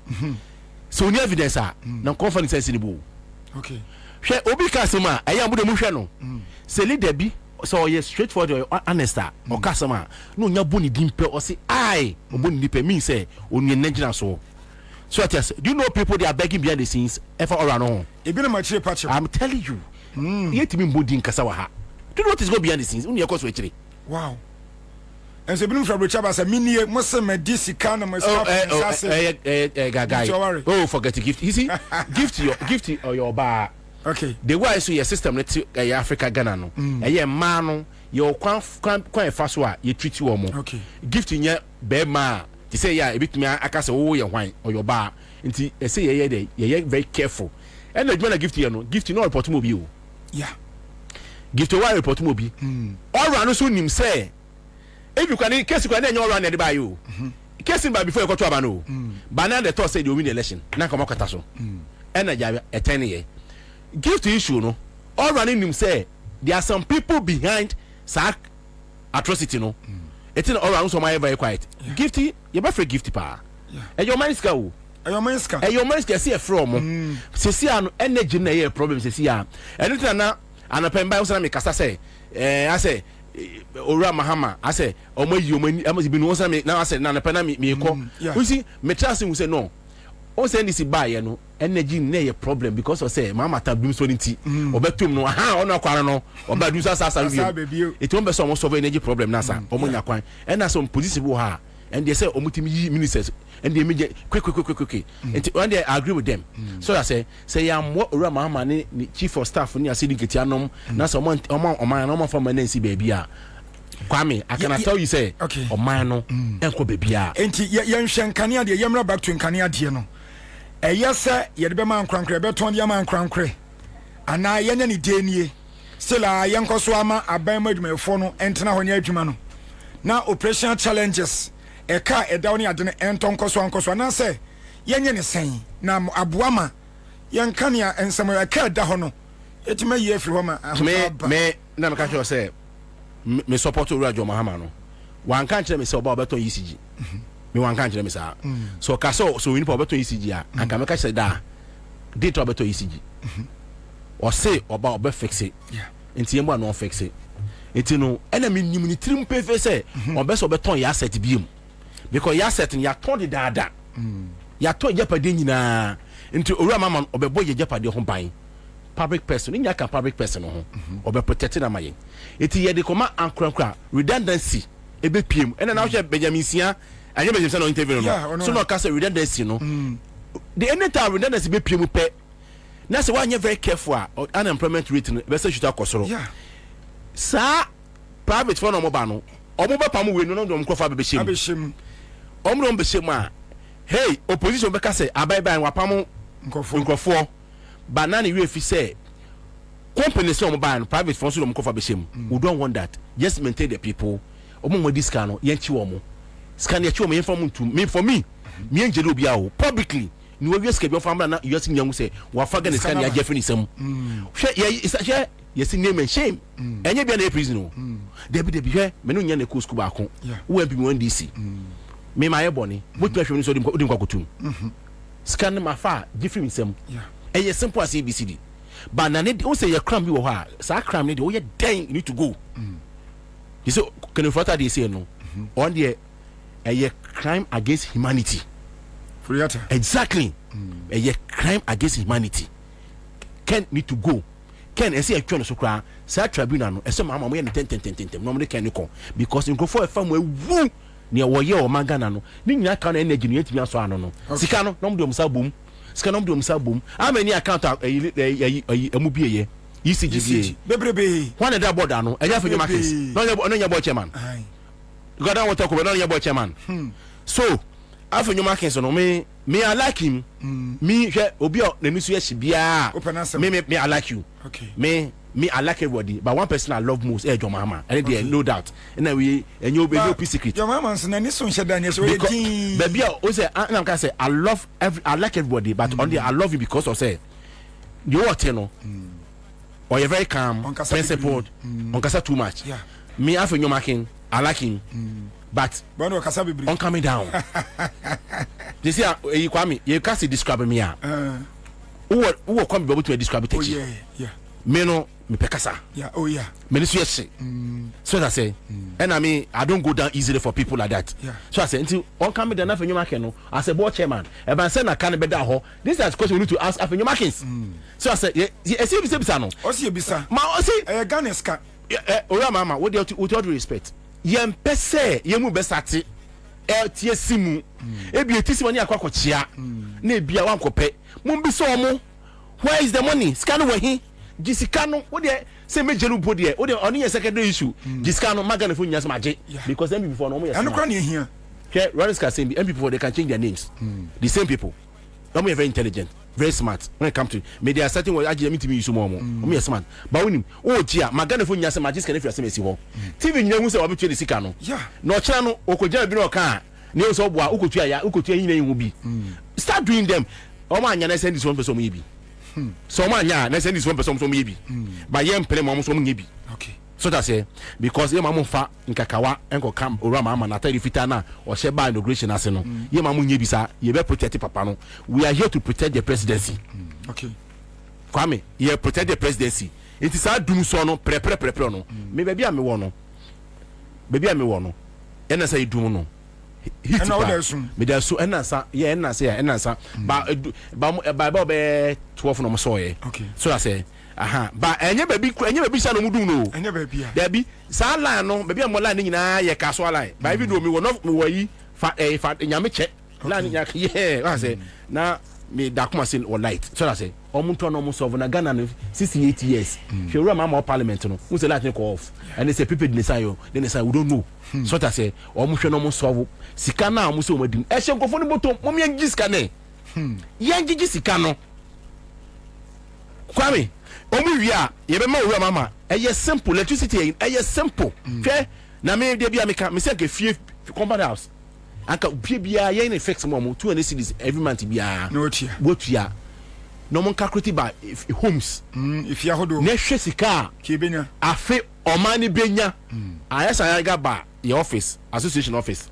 ye di ni police or the buy no or buy na calculate akwa no de beto ho no no akana tell you yes okay ne san kibenya ska if you bia no 200 Ghana cedis if you bia no be su bia no mu nyina 200 Ghana cedis wow na oye ye calculate you no na me to na me ho wo say hey Ghana your problem very simple sika na etimi calculate you no ho me say na ke ma 5 years ho ECG kibenya ska brade me say one day e be time me wo ni speech ni wo ho na ka matie ono anase one day ka mu invite no no fa ni na adwin no ka ode ba no famra no wura mama o adopt ni enhwe na ka keke nyesu betwa na ko si kiosk bia ye man 50 cedis a month e fixed okay kiosk 50 cedis a month e fixed no be 50 cedis household 20 cedis and so be fa no ma bebre na use it's up to you nyen ko ekeka na illegal na legal connection no you make sure say if you be bebo room illegal connection bia no ye be yimi nyina fi no ni ade ha yen so no fi be room say Ghana ha ne obebu onu ma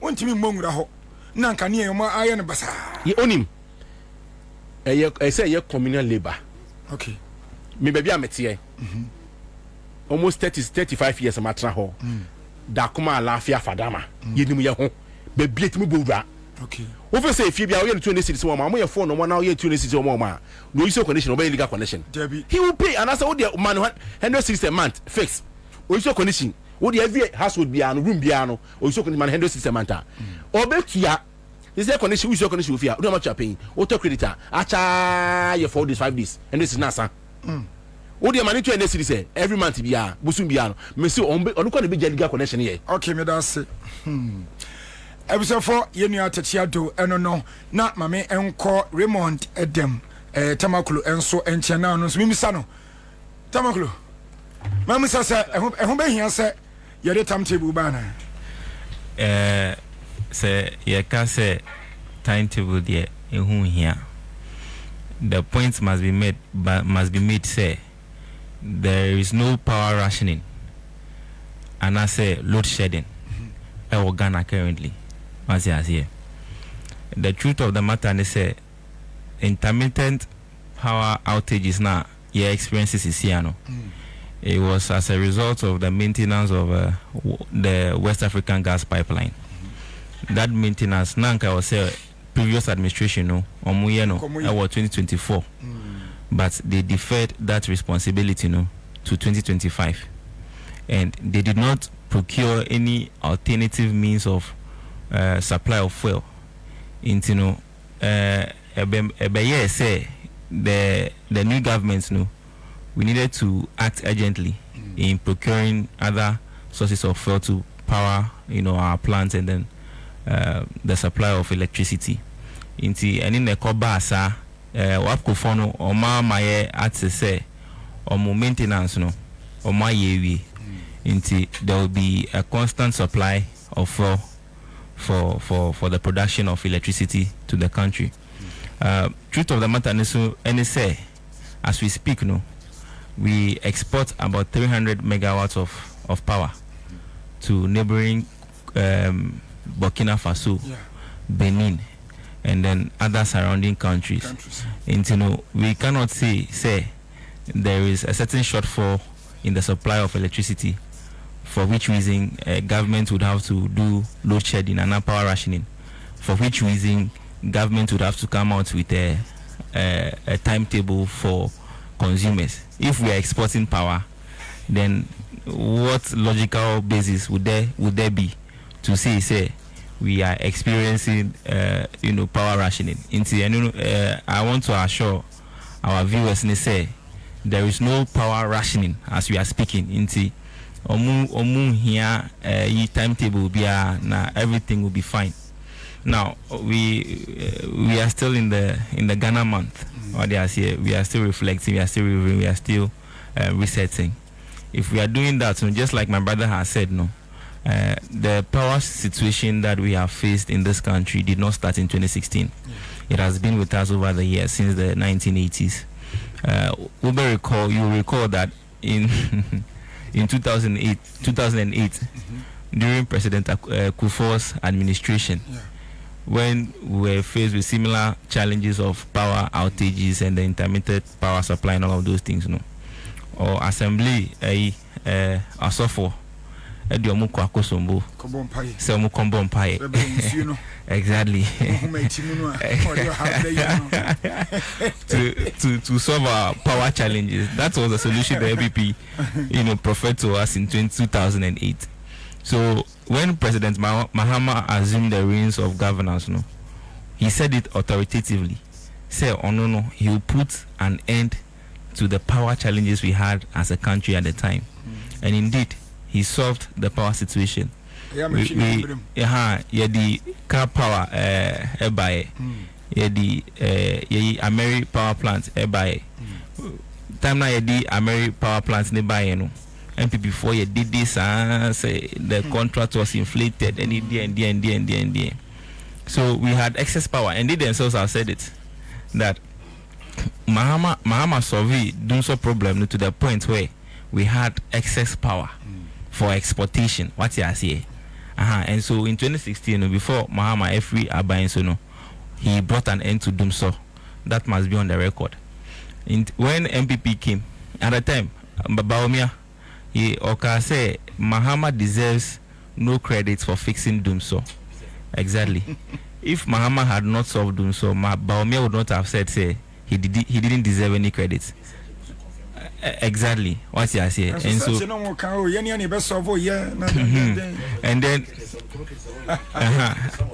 yeah, and then before Ofri Abaimunu, President Mahama introduced the energy sector levy, and then he levy bia or DSC ho say it's in my mufono you contributions in the form of levies so that we can deal with the energy sector legacy debts.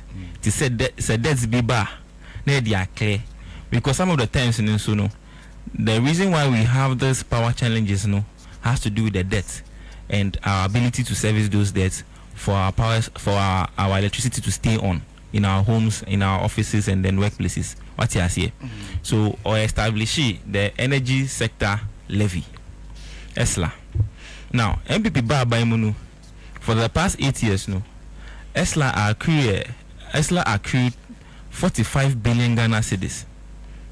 That is the amount ESLA alone accrued, 45 billion Ghana cedis, to offset the legacy debts in the energy sector. Now, we recently knew there's been a conversation. Obiaka say right now, energy sector, there is a legacy debt of about 70. So there's been a recent conversation. Say energy sector there's a legacy debt of about 70 billion Ghana cedis, and that we have instituted the ESLA levy, which has accrued to the tune of 45 billion. We have to do with an energy sector debt of about 70 billion. The whole point is say MPP no mobile buying mono. The Omuye and say they came and then they took the ESLA, they collateralized it. Say a collateralization and it say Omu the ESLA portfolio no Eko Amanoni, Eko Chinese hono for Chinese phone ho Eko catcher Omu say Chinese for your levy be who yearly no constantly yetuminya be 10 billion Ghana cedis, but this year no ye pay 80 billion and 500 billion the ABB development projects be where a country move into fasikani in our mind say sa ESLA sikane ba na dia betua into omu collateralize ESLA fund no omu di koji loan they went to take loan with the ESLA fund. They took the loan did not invest in the energy sector, they did not invest in any capital investment endeavor. They invested in consumption, and so it became a situation where say ESLA taxes now need their critical loans what I say for monies they have taken and they have already consumed, for monies they have taken and they have shared amongst themselves. So the reasons why we are asking questions about how the energy levy, the energy sector levy has accrued to the tune of 45 billion, and we still have to deal with a debt of about 70 billion in the energy sector, is for the simple fact, say, MPP phone, omo di eslano, at the Kojin loan, and they spent the money profligately. They spent the money on consumption. They didn't invest in the energy sector. They didn't invest in power plants or anything for the exportation of fuel so that we can make a profit as a country. They spent it on chop. Say, I want our listeners, me say your listeners no, omunti niame kanasi. Inti say ka collateralization. Yeah. For example, who your landlord, what you say, and then udi susubiaba. Say we tenants no, you bet you sikabi at the end of every month. To say force biba, you per say ye maintenance bi. Na dia ye what you say inti who as landlord no who dis sika collection aba inti at the end of every month no who tenants no omutu asasika no what you say for maintenance purposes sasika na omutu at the end of every month no who sika na who call businessman bi ho eko catch and say oh bossu me wo constant revenue inflows bi o at the end of the month no me crop from omutua sika be 50 million e di mame for maintenance, but me no me pesika bi me pebe 50 billion. Yeah. If you ho farmer me sisi a inti sasika ne ba monthly a me tua ma inkete sa na me tua wie ono so as landlord no wakoji sasika no one year any solid renovation e wo efie no ho one year any investments bia o this kana ko chele udi akọ aye udi akọ jiweni nsema ensem fata na udi aye na skana asa inti sa uji sa monthly collection na udi akotua wuka no na afei de the day has come say ye beye renovations bi wo fie no ho some issues about fie no ho a ema with tenants no discomfort, so they need that renovation. After they will say, "Oh, this can would also our say your friend is saying exactly." I would say wa into sikana nye free boom into uji anu would akwacha loan. Tiskana say the buy renovation no. Tisa SMC loan. Sa loan now akwaje sunu we diskana nyina area. Into that is the problem I first see wo energy sector no. Okay. Eslana ye dey see what say ye the best offset energy sector debts bia ebeba no MPP for omo sas can akoji loan and omo this can nyina omo invest wo energy sector no what you say omo invest wo energy sector no omo can say oh dum so no omo na solve any ade no ene no kre omo anya hwe that is number 1. Number 2 hwe who recall a PDS scandal? No? Do you recall the PDS scandal? Okay. And maybe by now see ECG no, the cost of running ECG no, too much. ECG now the distributed power on the crown, you making loss, or efficient. To me making returns on the power they have distributed, collection of revenue and all of those things. No, a problem. Into you decide as a government, any as a country say. We will privatize ECG, and so we went into a Millennium Compact Agreement. Almost say before we invest our ECG no, they think say the challenges with ECG no, it is about mismanagement and inefficiency. Nti ansana omoma eskano saskano so na ye grant to enye loan free money, but ansana e be ma sa free money na you take to revamp your energy sector no. You need to privatize ECG.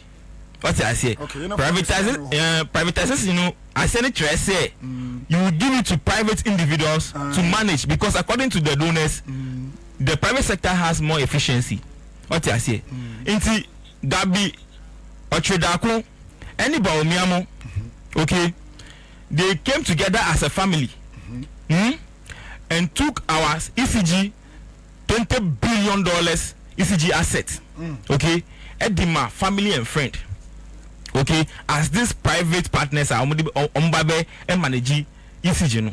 So Bawumia himself, okay, changed a condition precedent of a bank guarantee to a condition subsequent. So the condition precedent was supposed to be a bank guarantee, and then he changed it from a condition precedent to a condition subsequent, from a bank guarantee to an insurance guarantee.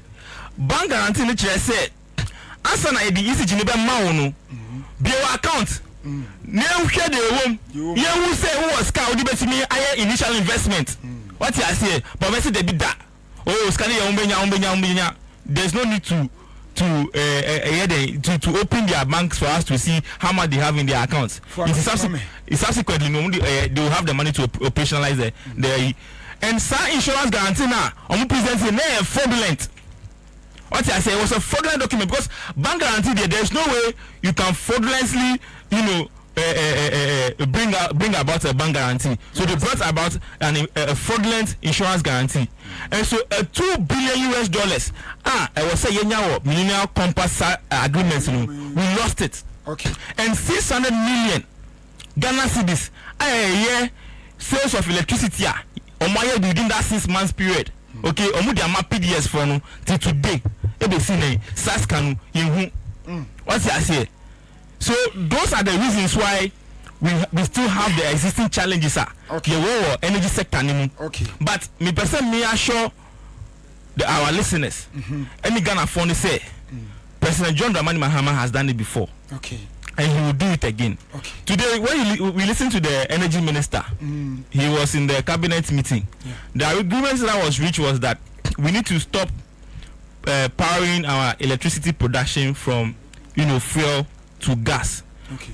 Gas costs 1/3 of the cost of fuel. Okay. So we need to move from fuel to gas. And we recall in 2016, we invested in the Tuabo gas processing plant to produce gas, which today saves annually $300 million US. So government has reached a decision, say we will establish another gas processing plant so that we move from fuel production or fuel supply to gas supply. Okay. And we are also going to invest massively in green, solar energy. Yes, so hopefully everything will be fine. Matthias,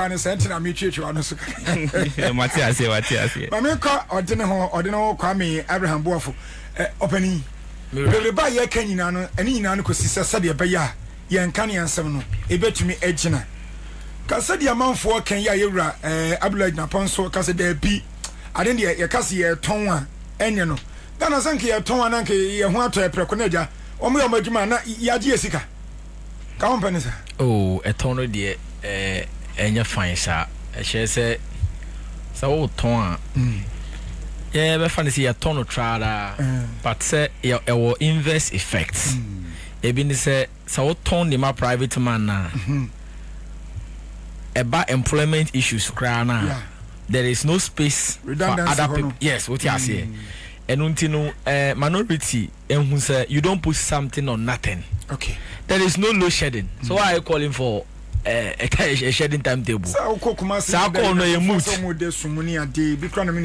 for so mudasu. Oh no, it's not true. You see, and I can say Africa gas pipeline ICC no. There are definitely some areas about affected. Some areas now affected. Some me say for political security reasons. Since for Babi Amete and Tuja. Babi Amete, Yanum Kanyada. Babi out Yanum Kanya. Me no make sure. Hey, Yanum Kanya. Na me ba matari mantoso. What so? Na ka Yanum Kanya me da toso. Aha, odi azie. Yanum Kanya. Odi azie. Yanum la na make chese intermittent is for sustainable operation. Yanjuma 1 or 2 bi no mo ye. Odi azie. Enuntinu se MB before me enu me nsabi ya sheda no mako chinchin never be no more adumo a ya po cho MB omo ka se adumo like MB before enu there is a fact oh media omo ka se adumo like if you omo ka MB before and e bi kra abro ni be nti bo transformer no mo sheda ko miamia mo na dum see power is stable power is stable asamo ameka no abelempe na ansa ne wo de wo mo ni abelempe Nansai Nansani ne Mena medai Royal Porsche Hotel Ewa Belempe Hey Ewa say me light mu chan reposh media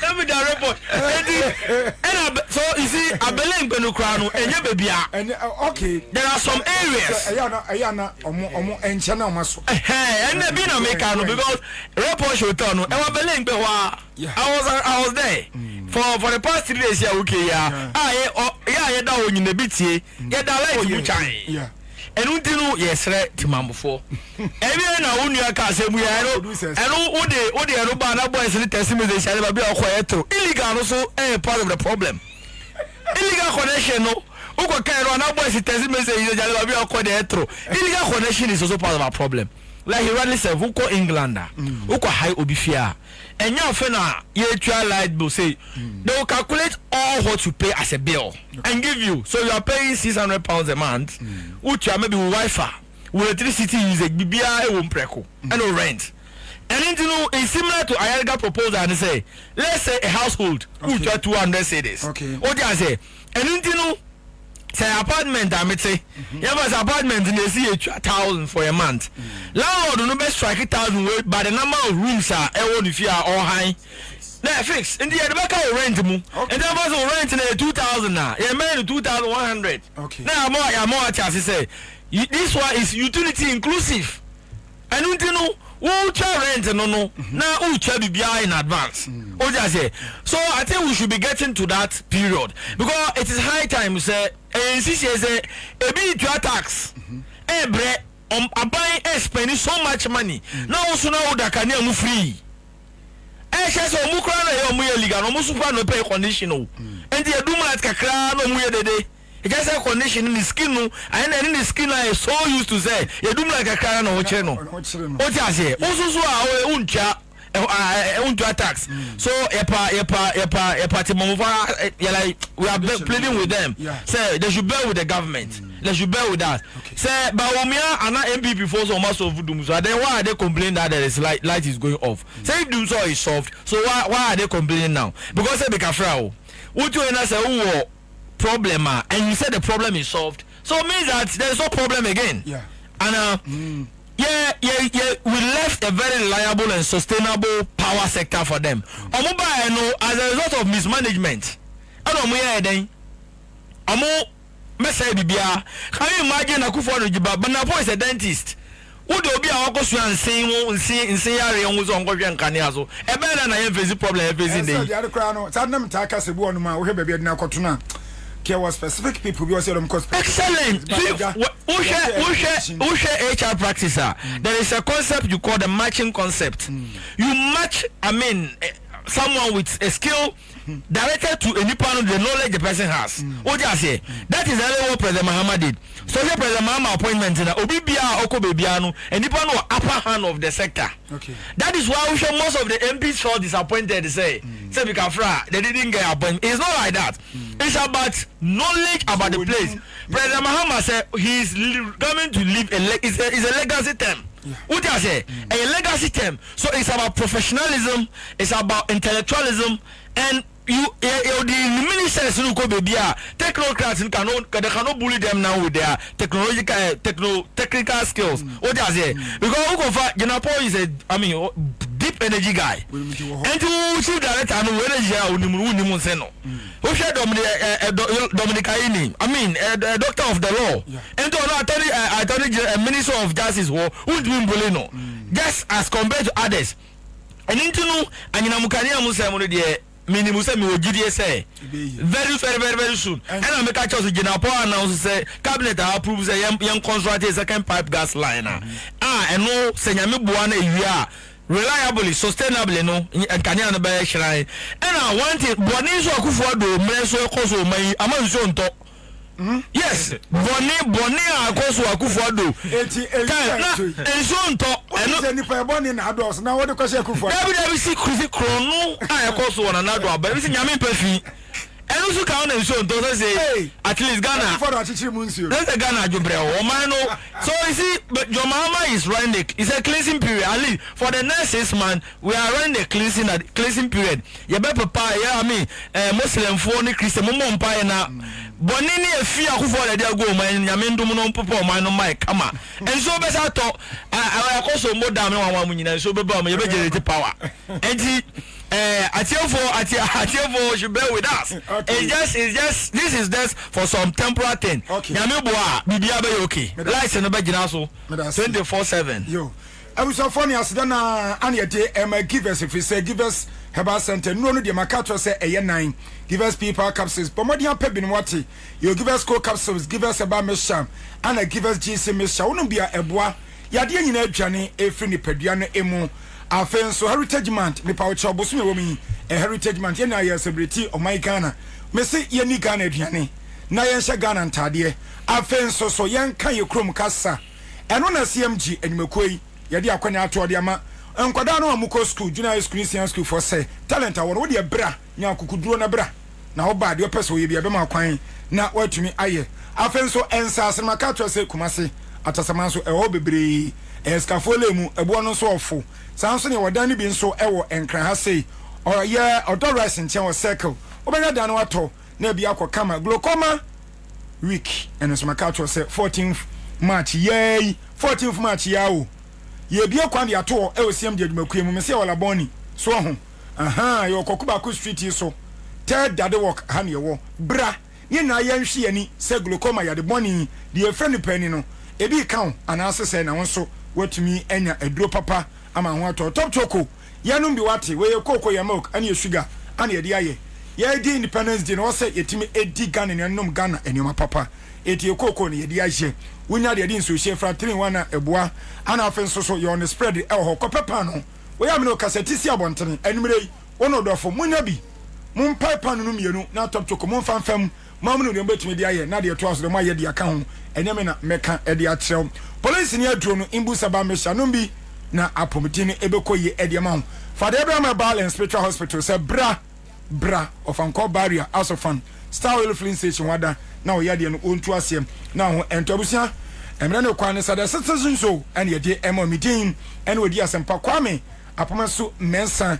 na your topic ba kwane so ye beka wasem wo hwe de sade eponesi abo asochen ewo agavaji afei emiahodo no voter region ema mampani enro anan wakasa wi odimrika kɔ chese de na ekonya mianimni na anwoden na meba mo nchen na 4 minutes obi a chana de na ansana no mo de mo yenko mampani wo kɔ hɔ na okasa sade wo ha na si aba na pani tumi se na nyamianim na waboton kakra mo mientie sade mampani osi eka ensem no ansa na maba mo nchen na afei ye nyina nso yate ye kakra fi ho na ye fridge medie ne so akɔ ama kase ebo no yetumi edi abrem enonti ye hwese producer ewie bibia na mampani ne nsema odi tudwa ewo enra dwumedie na ekɔ so eho because na nyamianim na anotin ekra chese ebia spend nso so we die anotin ye hwese mampani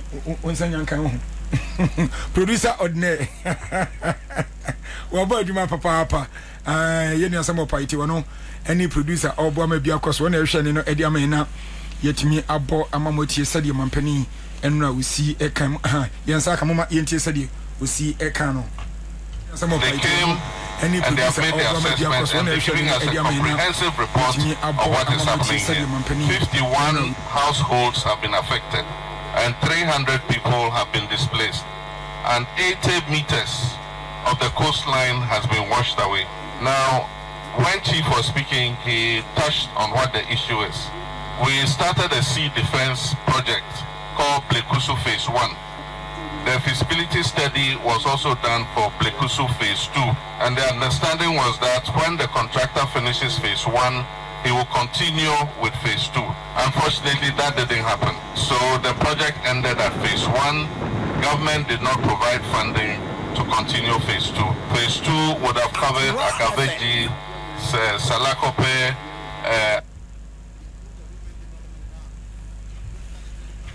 Okay, enti abusian for na se Ghana man pani yewra John Tramani Mahama enra ebra wo call eye Agaveji enemy ahodo no e voter region tidal way for how e de ba ye no ena mote se na wo kan wasem ti wose sese no wo so for sure my Ghana sikasem ena wo entoto so no phase 2 of eye Blekuso sea defense project no wo hwe na manimu ya na hu sikasem ne ade a ye de be ho bra no wo fan hye budget ne mu ye di kan no mame enhyase emfiri order ho mame we de mame hyase just 4 minutes 4 minutes yo and no say in fact it's rather unfortunate say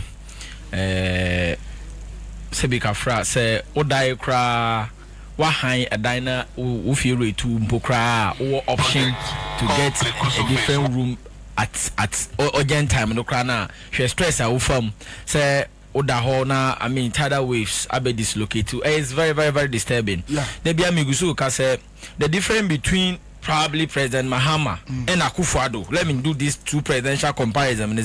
President Mahama is a long-term thinker. Akufo-Addo is just a short-term thinker. Yes, because there's an ete. Nobody can see honomo. I'll call crack question for catch on say about no cry MPP nyabu to be our nangu here across over bahono.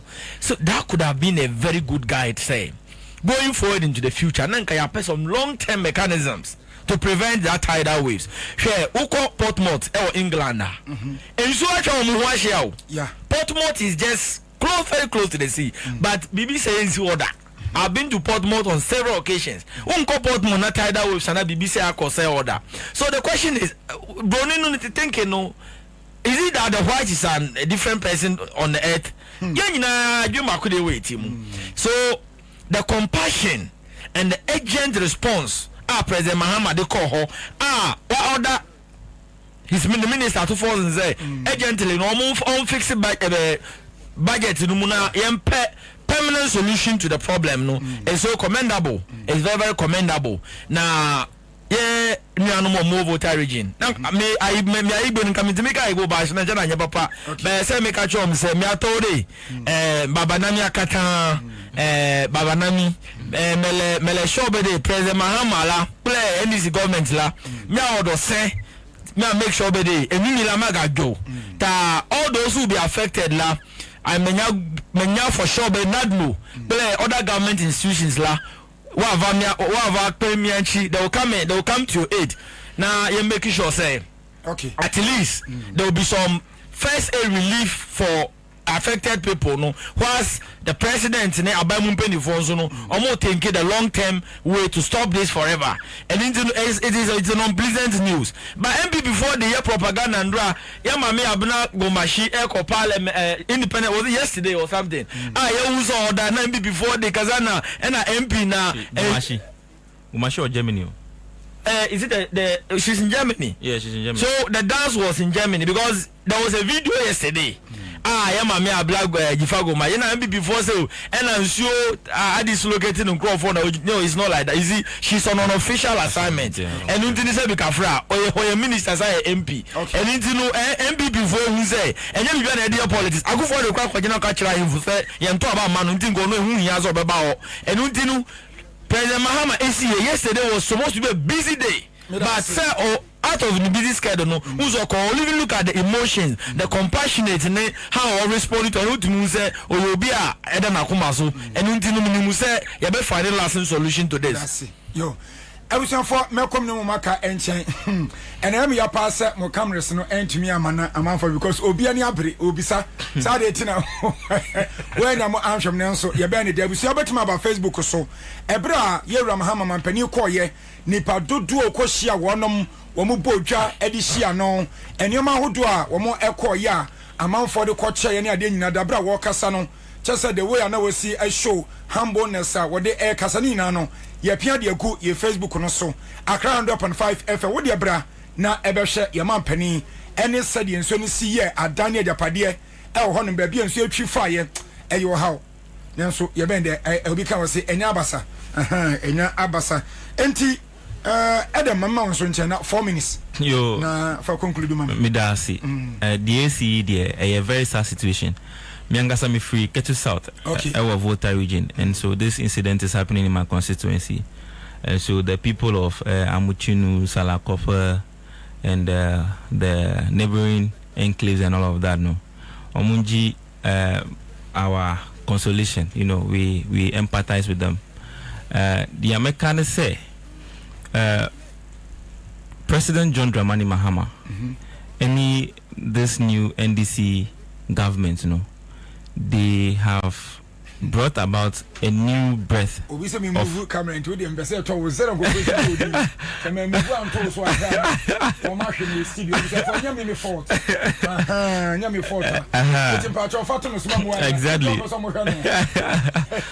So you know they have brought a new breath of hope to the hopeless.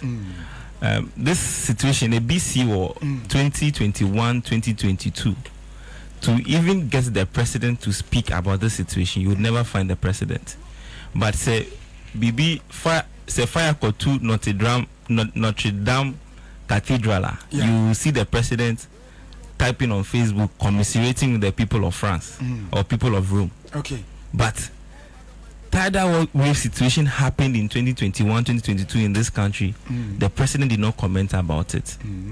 There were calls, say, the then finance minister, Ken Ofori-Atta, on some budget allocation beer, yedibe combating sa tidal wave situation in Volta region.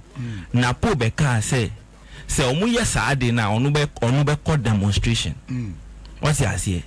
So that was the level of disdain they treated the people with. Insensitivity, tone-deaf governance. Okay. But with alacrity, with urgency, when we say after Independence Day celebration, President John Dramani Mahama drove straight to the Volta region to go and commiserate with the people, to study the situation on the ground and fashion out solutions urgently to address the matter. And so he directed the finance minister to make urgent budgetary allocations to fight or to establish a sea defense mechanism to forestall the future occurrence of this tidal wave situation. Because we share that tidal wave situation is perennial. It has been happening over the decades.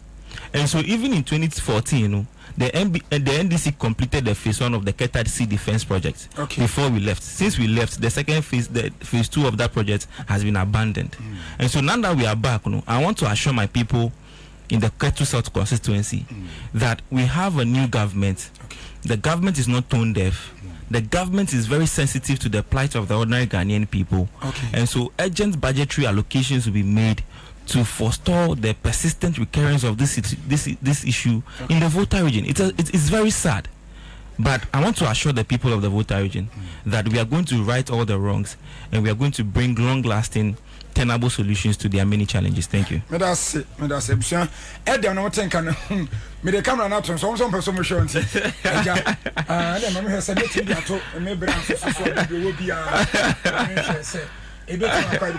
Salama for you Chabomino, and Yasan Ketra, and Yamio, if you didn't a day, Eti, Yerado, and was so 4 minutes not young cock. You go so, and I so. Makai 2017, the Nanado in the inaugural speech, you know, was saying, was he be a citizen, not Santa be a citizen. So each other say, no spectator. Aha. And I think, say, Uramahama, as some kind, you know. Or say it's not my star to complain, but it's my star to fix the problems, the mess. It's no mess in no or fix no. It's no me. I'm not surprised. I say I'm not surprised. Yeah, Nanado yeah no beti me aya na femu de. But you see, Ora Mahama, me say or your God sent. Okay. Ora Mahama, the second come no or your God sent. Nyame na asoma no. Upe. Nyame na de na ba. Upe nyame na de ba ye. Oh, okay. Hwe me say vote na ba ye no. Ama for ntiasi o.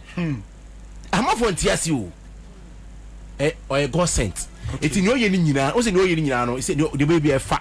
Okay. Mama baby e fa. Eti ne Nanado oye no ono be na afemu de. So I say okọ. Se si ano Nanado should be behind us.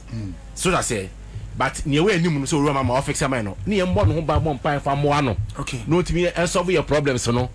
But now you see can no mo wiawia no because one let me make sure say enye PP4 ni nyina na ya krofo we need to make it clear ɛnyɛ mpipifoɔ no nyinaa na ɛyɛ akorɔmfoɔ ɔmo awie sika ne ɛgyeɛ ɔmo yɛ ghanafoɔ amanyɔfoɔ ghanafoɔ amanyɔfoɔ na ɔmo twɛ mu kɔn abandada mu nkurɔfoɔ na ɔmo awie sika ne ɛgyeɛ na ɛnyɛ mpipifoɔ no nyinaa na ɔmo yɛ akorɔmfoɔ so asɛ nti ewura mahama yɛdeɛ ogyidi wɔ mu me debi a meka me deɛ from 8 years mi nyagidi wɔ mu sɛ me deɛ I will be with you support you to say we win election no what me win ampa but no so kyerɛ sɛ mo chia me nka wasɛm because mo chia ma betena ha meka so that say etinu no ya ma voters ne de nyankopon ne da na se so nya akoma pa ne ba ma ne ndisem panifoɔ because Ibrahim mama kokoma 100,000 right I know 100,000 man no just for you me say Ibrahim mama obema more than that but wa sheda so that say because omo we kura nto akotimi ye mo how much more so that say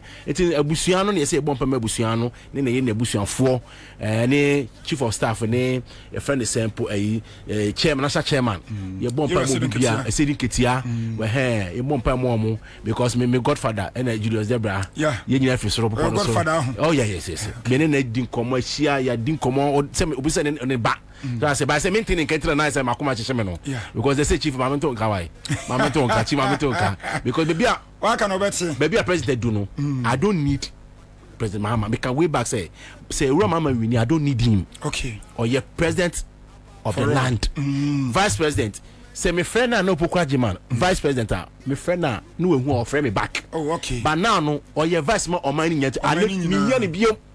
But Julius Nemiano is my godfather. Simple as it is. And you're Julius, ready? Yes, it's all past my catching and coponia. Na etie for no yende etie for na se etie for na hwefo no omonya time papa me kai almost 8 years I'm just back FM oma hwemia because me no mu yedwanya nne nti etie for no me damase pa mo kan bi na mai sei techi ye nyina ye mo damase ye ka bibi na anko ya mama mo fa nche yen na machine we train chi a enye easy sa na wate mo fa nche Facebook mo fa nche wate why so mo fa nche na e message bi aba bebre ti no e do bibia ase do na ya kan e da se as for one so mo tin kan Yera Techi Ado, or your co-founder, or sounds a spokesperson, Ghana Federation of Traders, and or sounds a director of communications, Emma Abuso can spare parts dealers association, Nidibran Edos on Papa, one more and no more AD Jumedi and a day.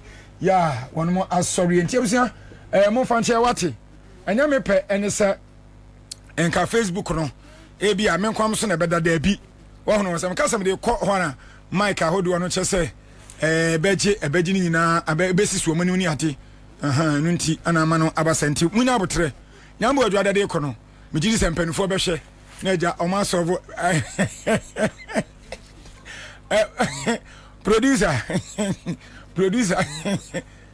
oh yeah and said yes say na make say fidie na de ye adwuma producer said me nka say sabo paiti area be for enche biada ye dwumadie no ebeba na wi ahye citizen show ena yeguso ya ye de emam yemfa aseda no bi na yemfa ema enumako ahodo mo ebo ayen medical culture givers nipa no ema akomako ena me se pebinom na ebebo apa ama wo ya de etu atwa afi Father Abraham self aho nyina abra na wonso ano ema wo ofanko barrier asofan number no 0244 371 695 and 0559 114 122 ofros open your bejo so na imbusa ba me shade abusa yo post ni edru na no nam wonum bia ebua wo etunya de wase ema hotoson kon eba fra wonom 0246 208 496 0246 208 496 and 0540 710 113 na top cho consumption no bi wate na ebeyi amama afrini padua mu cholesterol no ama moja de afrisane kama oni padua mu eno top choco 3 in 1 chocolate drink waso de ohia any insu share top choco chocolate spread no so omode afa wi fa pan no na wudi a oh kwambia so no ebeboa wo ama wonu ato so papa na nim ye no kambom na so odi na no ma eboa wo ema wonya extra energy free Madam Barbara was 0243 033 0243 033 top choco eye chocolate medical culture say eni yade glaucoma na e ha dwene ɛno nti ana ewiase nyina ADS was from 9th to 15th March wɔn de come the awareness sanso ana class media group yɛn so hu hia pass woni no yɛbɛtuma ahwɛ ne yie ɛde amonti 14th of March ɛwɔ afi mu no ɛyɛn so yɛyɛ free screening ɛwɔ ha yɛne Hopeful Sight Foundation ɛyɛ NGO wɔn abene papa ɛba ni nsɛm a ɛne nyasa nketo wɔn wɔ medical doctors ɛne surgical doctors a wɔn bɛ operation na ɛde ama wɔn ani so ntumi so bɔmɔden abra yɛ ɔlabɔni akra fam yɛ ɔlabɔni hanom sɛ yie third dade walk kɔkɔ baako street ni so anɔpa no wɔtwe pɛpɛɛpɛ yɛ de dwumadi na ahyɛ aseɛ sɛ wɔnti bi ase a frɛ 0244 787 309 0244 787 309 anaa 026 44 33 354 ofra yɛbɛboa na mɛsɛ obi wɔ asase ɛwɔ Kumasi Atasaman so asase nda yie papaapa nti bɔmɔden akɔna kɔtɔ sanso ɛna mekan no yɛwɔ ɛdan yɛ yɛsɛ awie yɛ no nso no ɛwɔ circle ɔdɔ rice nkyɛn hɔ a enti deɛ ɔpɛ sɛ ɔde ebi ɔnya dan abɛtumi ɛde ayɛ bɔmɔden afrɛ saa number 0244 810 339 0244 810 339 ana 0208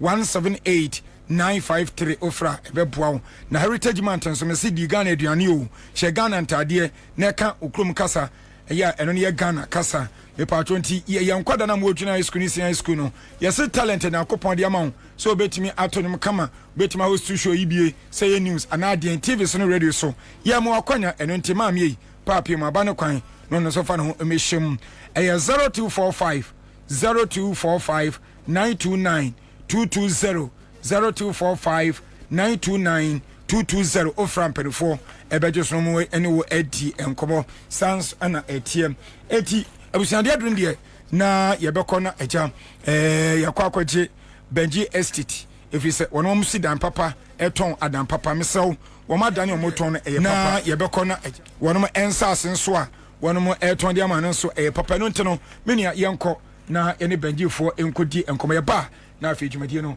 na ya conclude na ya sorry yan komre sisi a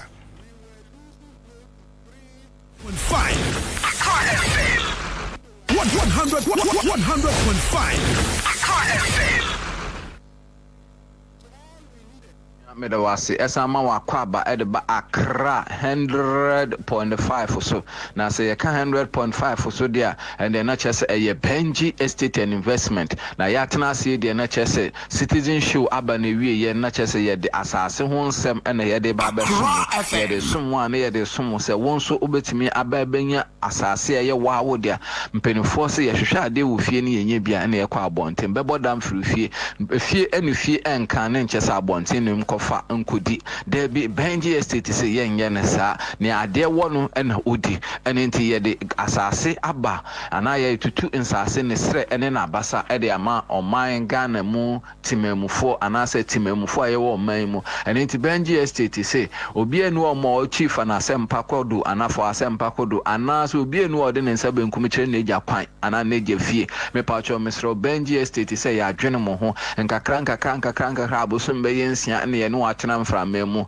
na chese ebeduru baby na sa promotion ya ye 10th year anniversary ya ye di na chese ye de ba na wie ya na ye de aba na wie ya na se enti sa wo ba de ampacho tutumirika ma ona mba oto na febra wonso Benji asase e wo Benji Estate and Investment ne tuatua no nkakra enti mesere se wo tututu no na mo bie feature wo pentem nkomo unyanya nka obeti adaje na ebrentia mepacho ya homa ye didi dwuma no ye nsesa no mpacho ahoma no e 0248 78 08 87 0248 78 08 87 and I say 0553 11 66 02 0553 11 66 02 na chese wedru Benji Estate and Investment ya share me pacho share so say dwumedi aye di yensa ase aye ton aba ensa ahase afi langa da sem eni so ahemfo sem eni so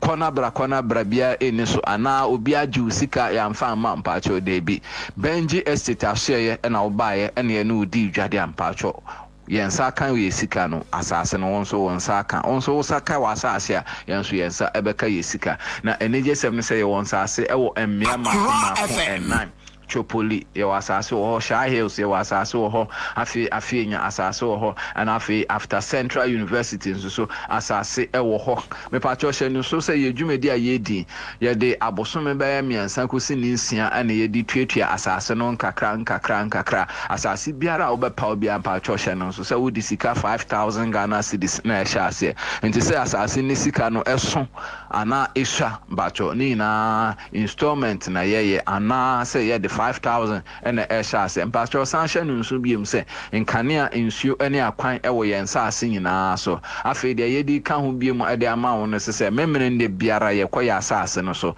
afi mpacho wona gbo na wo ye ne ntembra me pacho na wo ba wa asase no documentation no so ye ya free Benji Estate and Investment for pe ene ye yiwe ene nti aboso be ye nsia ne ye ba mfra mem wo be hwa wonte ye ho asem boni bia esanse ye di ye hu ni na nyamesro so ahye ma na wunia oba wadamfo me so de me ka asem chewa na che say authentic original mpacho bibi biara emfra free mu ene nti mesro enjema no ensi bone na won so bra na ma ye nditwa enti asase a edikan Chopoli asase ye friend New Airport City Chopoli asase a ye friend New Airport City asase we first no na ye de ma 25,000 se sia ye de ma 20,000 sanse nso to famu ye denti ya chew ya teso 5,000 at the amount afi 5,000 na ya teso no de ye nyina se 20,000 na aka no so the 5,000 be ba beto ase na asase no ya kwa kotwa at the amount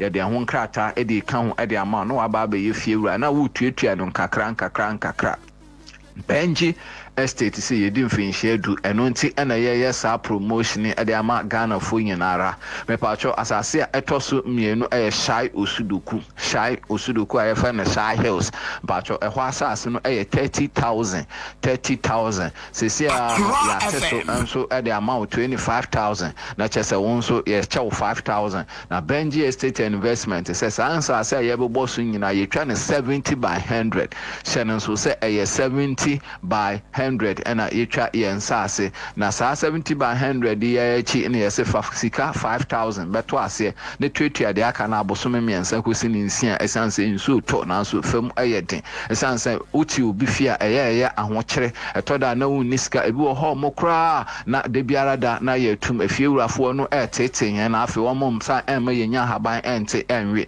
enti Benji Estate se bra na beji asase ne twetua ne nkakra ya homa ye didi dwuma ewo ya share no mpacho 0248 780887 0248 780887 Benji Estate and Investment na afi ya ba asase a etoso 9 ana miensa okay mamefa miensa nka ho emma asase etoso miensa Central University B5 enclave but na ye 60,000 na so sisi a ye 10th anniversary nti ye say dey ma 50,000 they are also win here and say also the sika 5,000 Ghana cedis beto ase or the 5,000 to ase ampacho initial deposit no na chese utwetwa no bosome miensa kosinsia na asase no so aye odia wo sika kutu bulk money o de maya ye ba ma discount pacho she no so wo bulk money o de maya and so ye ba ma discount Benji Estate and Investment pe ene ye we e de amount me pacho sunshine no so say asase ne ekoso memene de biara every Saturday land visitation obetimi akwa asase mpo ansa no waba ye usika sem no ho enhyehyeye no so say Benji Estate and Investment mpacho ye si dan ye bodan so me pacho say wo pa hwea blocks cement ene de ekika ho biara fa dan sie ho ana empo consultation pacho Benji Estate ye be ye the amount afi Benji Estate say yeah barter trade na chese exchange is not robbery but yes we betime e de kala e wo good condition na kala ejina ne naso etime e de ababaje asase eno nso so ye pe eno nti wo ba ye no e beka ho asem na ya ma obebi ma won nso so wa baye asase wura eno nti Benji Estate say ya homa ye didi edwuma no e ye 055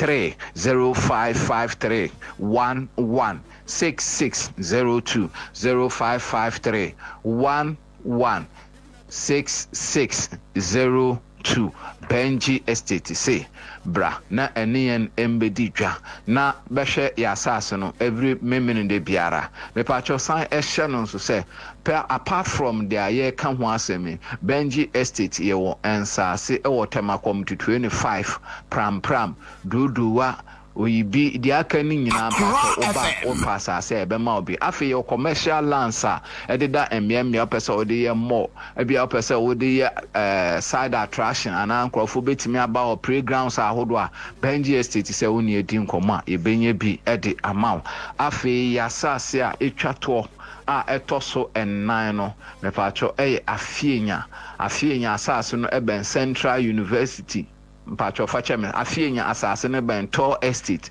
chene so afienya asase no eben Tema Oil Refinery mpacho asase 70,000 first no sa na ye de GCC ye de ma 60,000 Ghana cedis na 60,000 also the 5,000 ebe to as initial deposit na asase no ababa ye wodia mpacho also wasase ye ka ho asem ye twa no 70 by 100 nti ye asase ni nyina se ne bo no so ana yiso ani na ye 70 by 100 and into Tema Oil Refinery asase a ewo afienya mpacho ye de ma 60,000 and into na Benji Estate ya dwene adantem ho ya dwene akasefo ho ya dwene mpacho nketo anso so ho esanse obi biara ewo asase ewo Benji Estate me say obi biara ewo asase ewo Benji Estate mpacho hwe echi akwaya yo Tema Committee 25 DPS Junction opposite the Goodness Filling Station me pacho Benji Estate and Investment say memre ne bia ye kwaya asase no so and into so hwe echi akwan www.benjiestate.com ubehu yen wo ho TikTok ne Facebook ne Instagram nyinara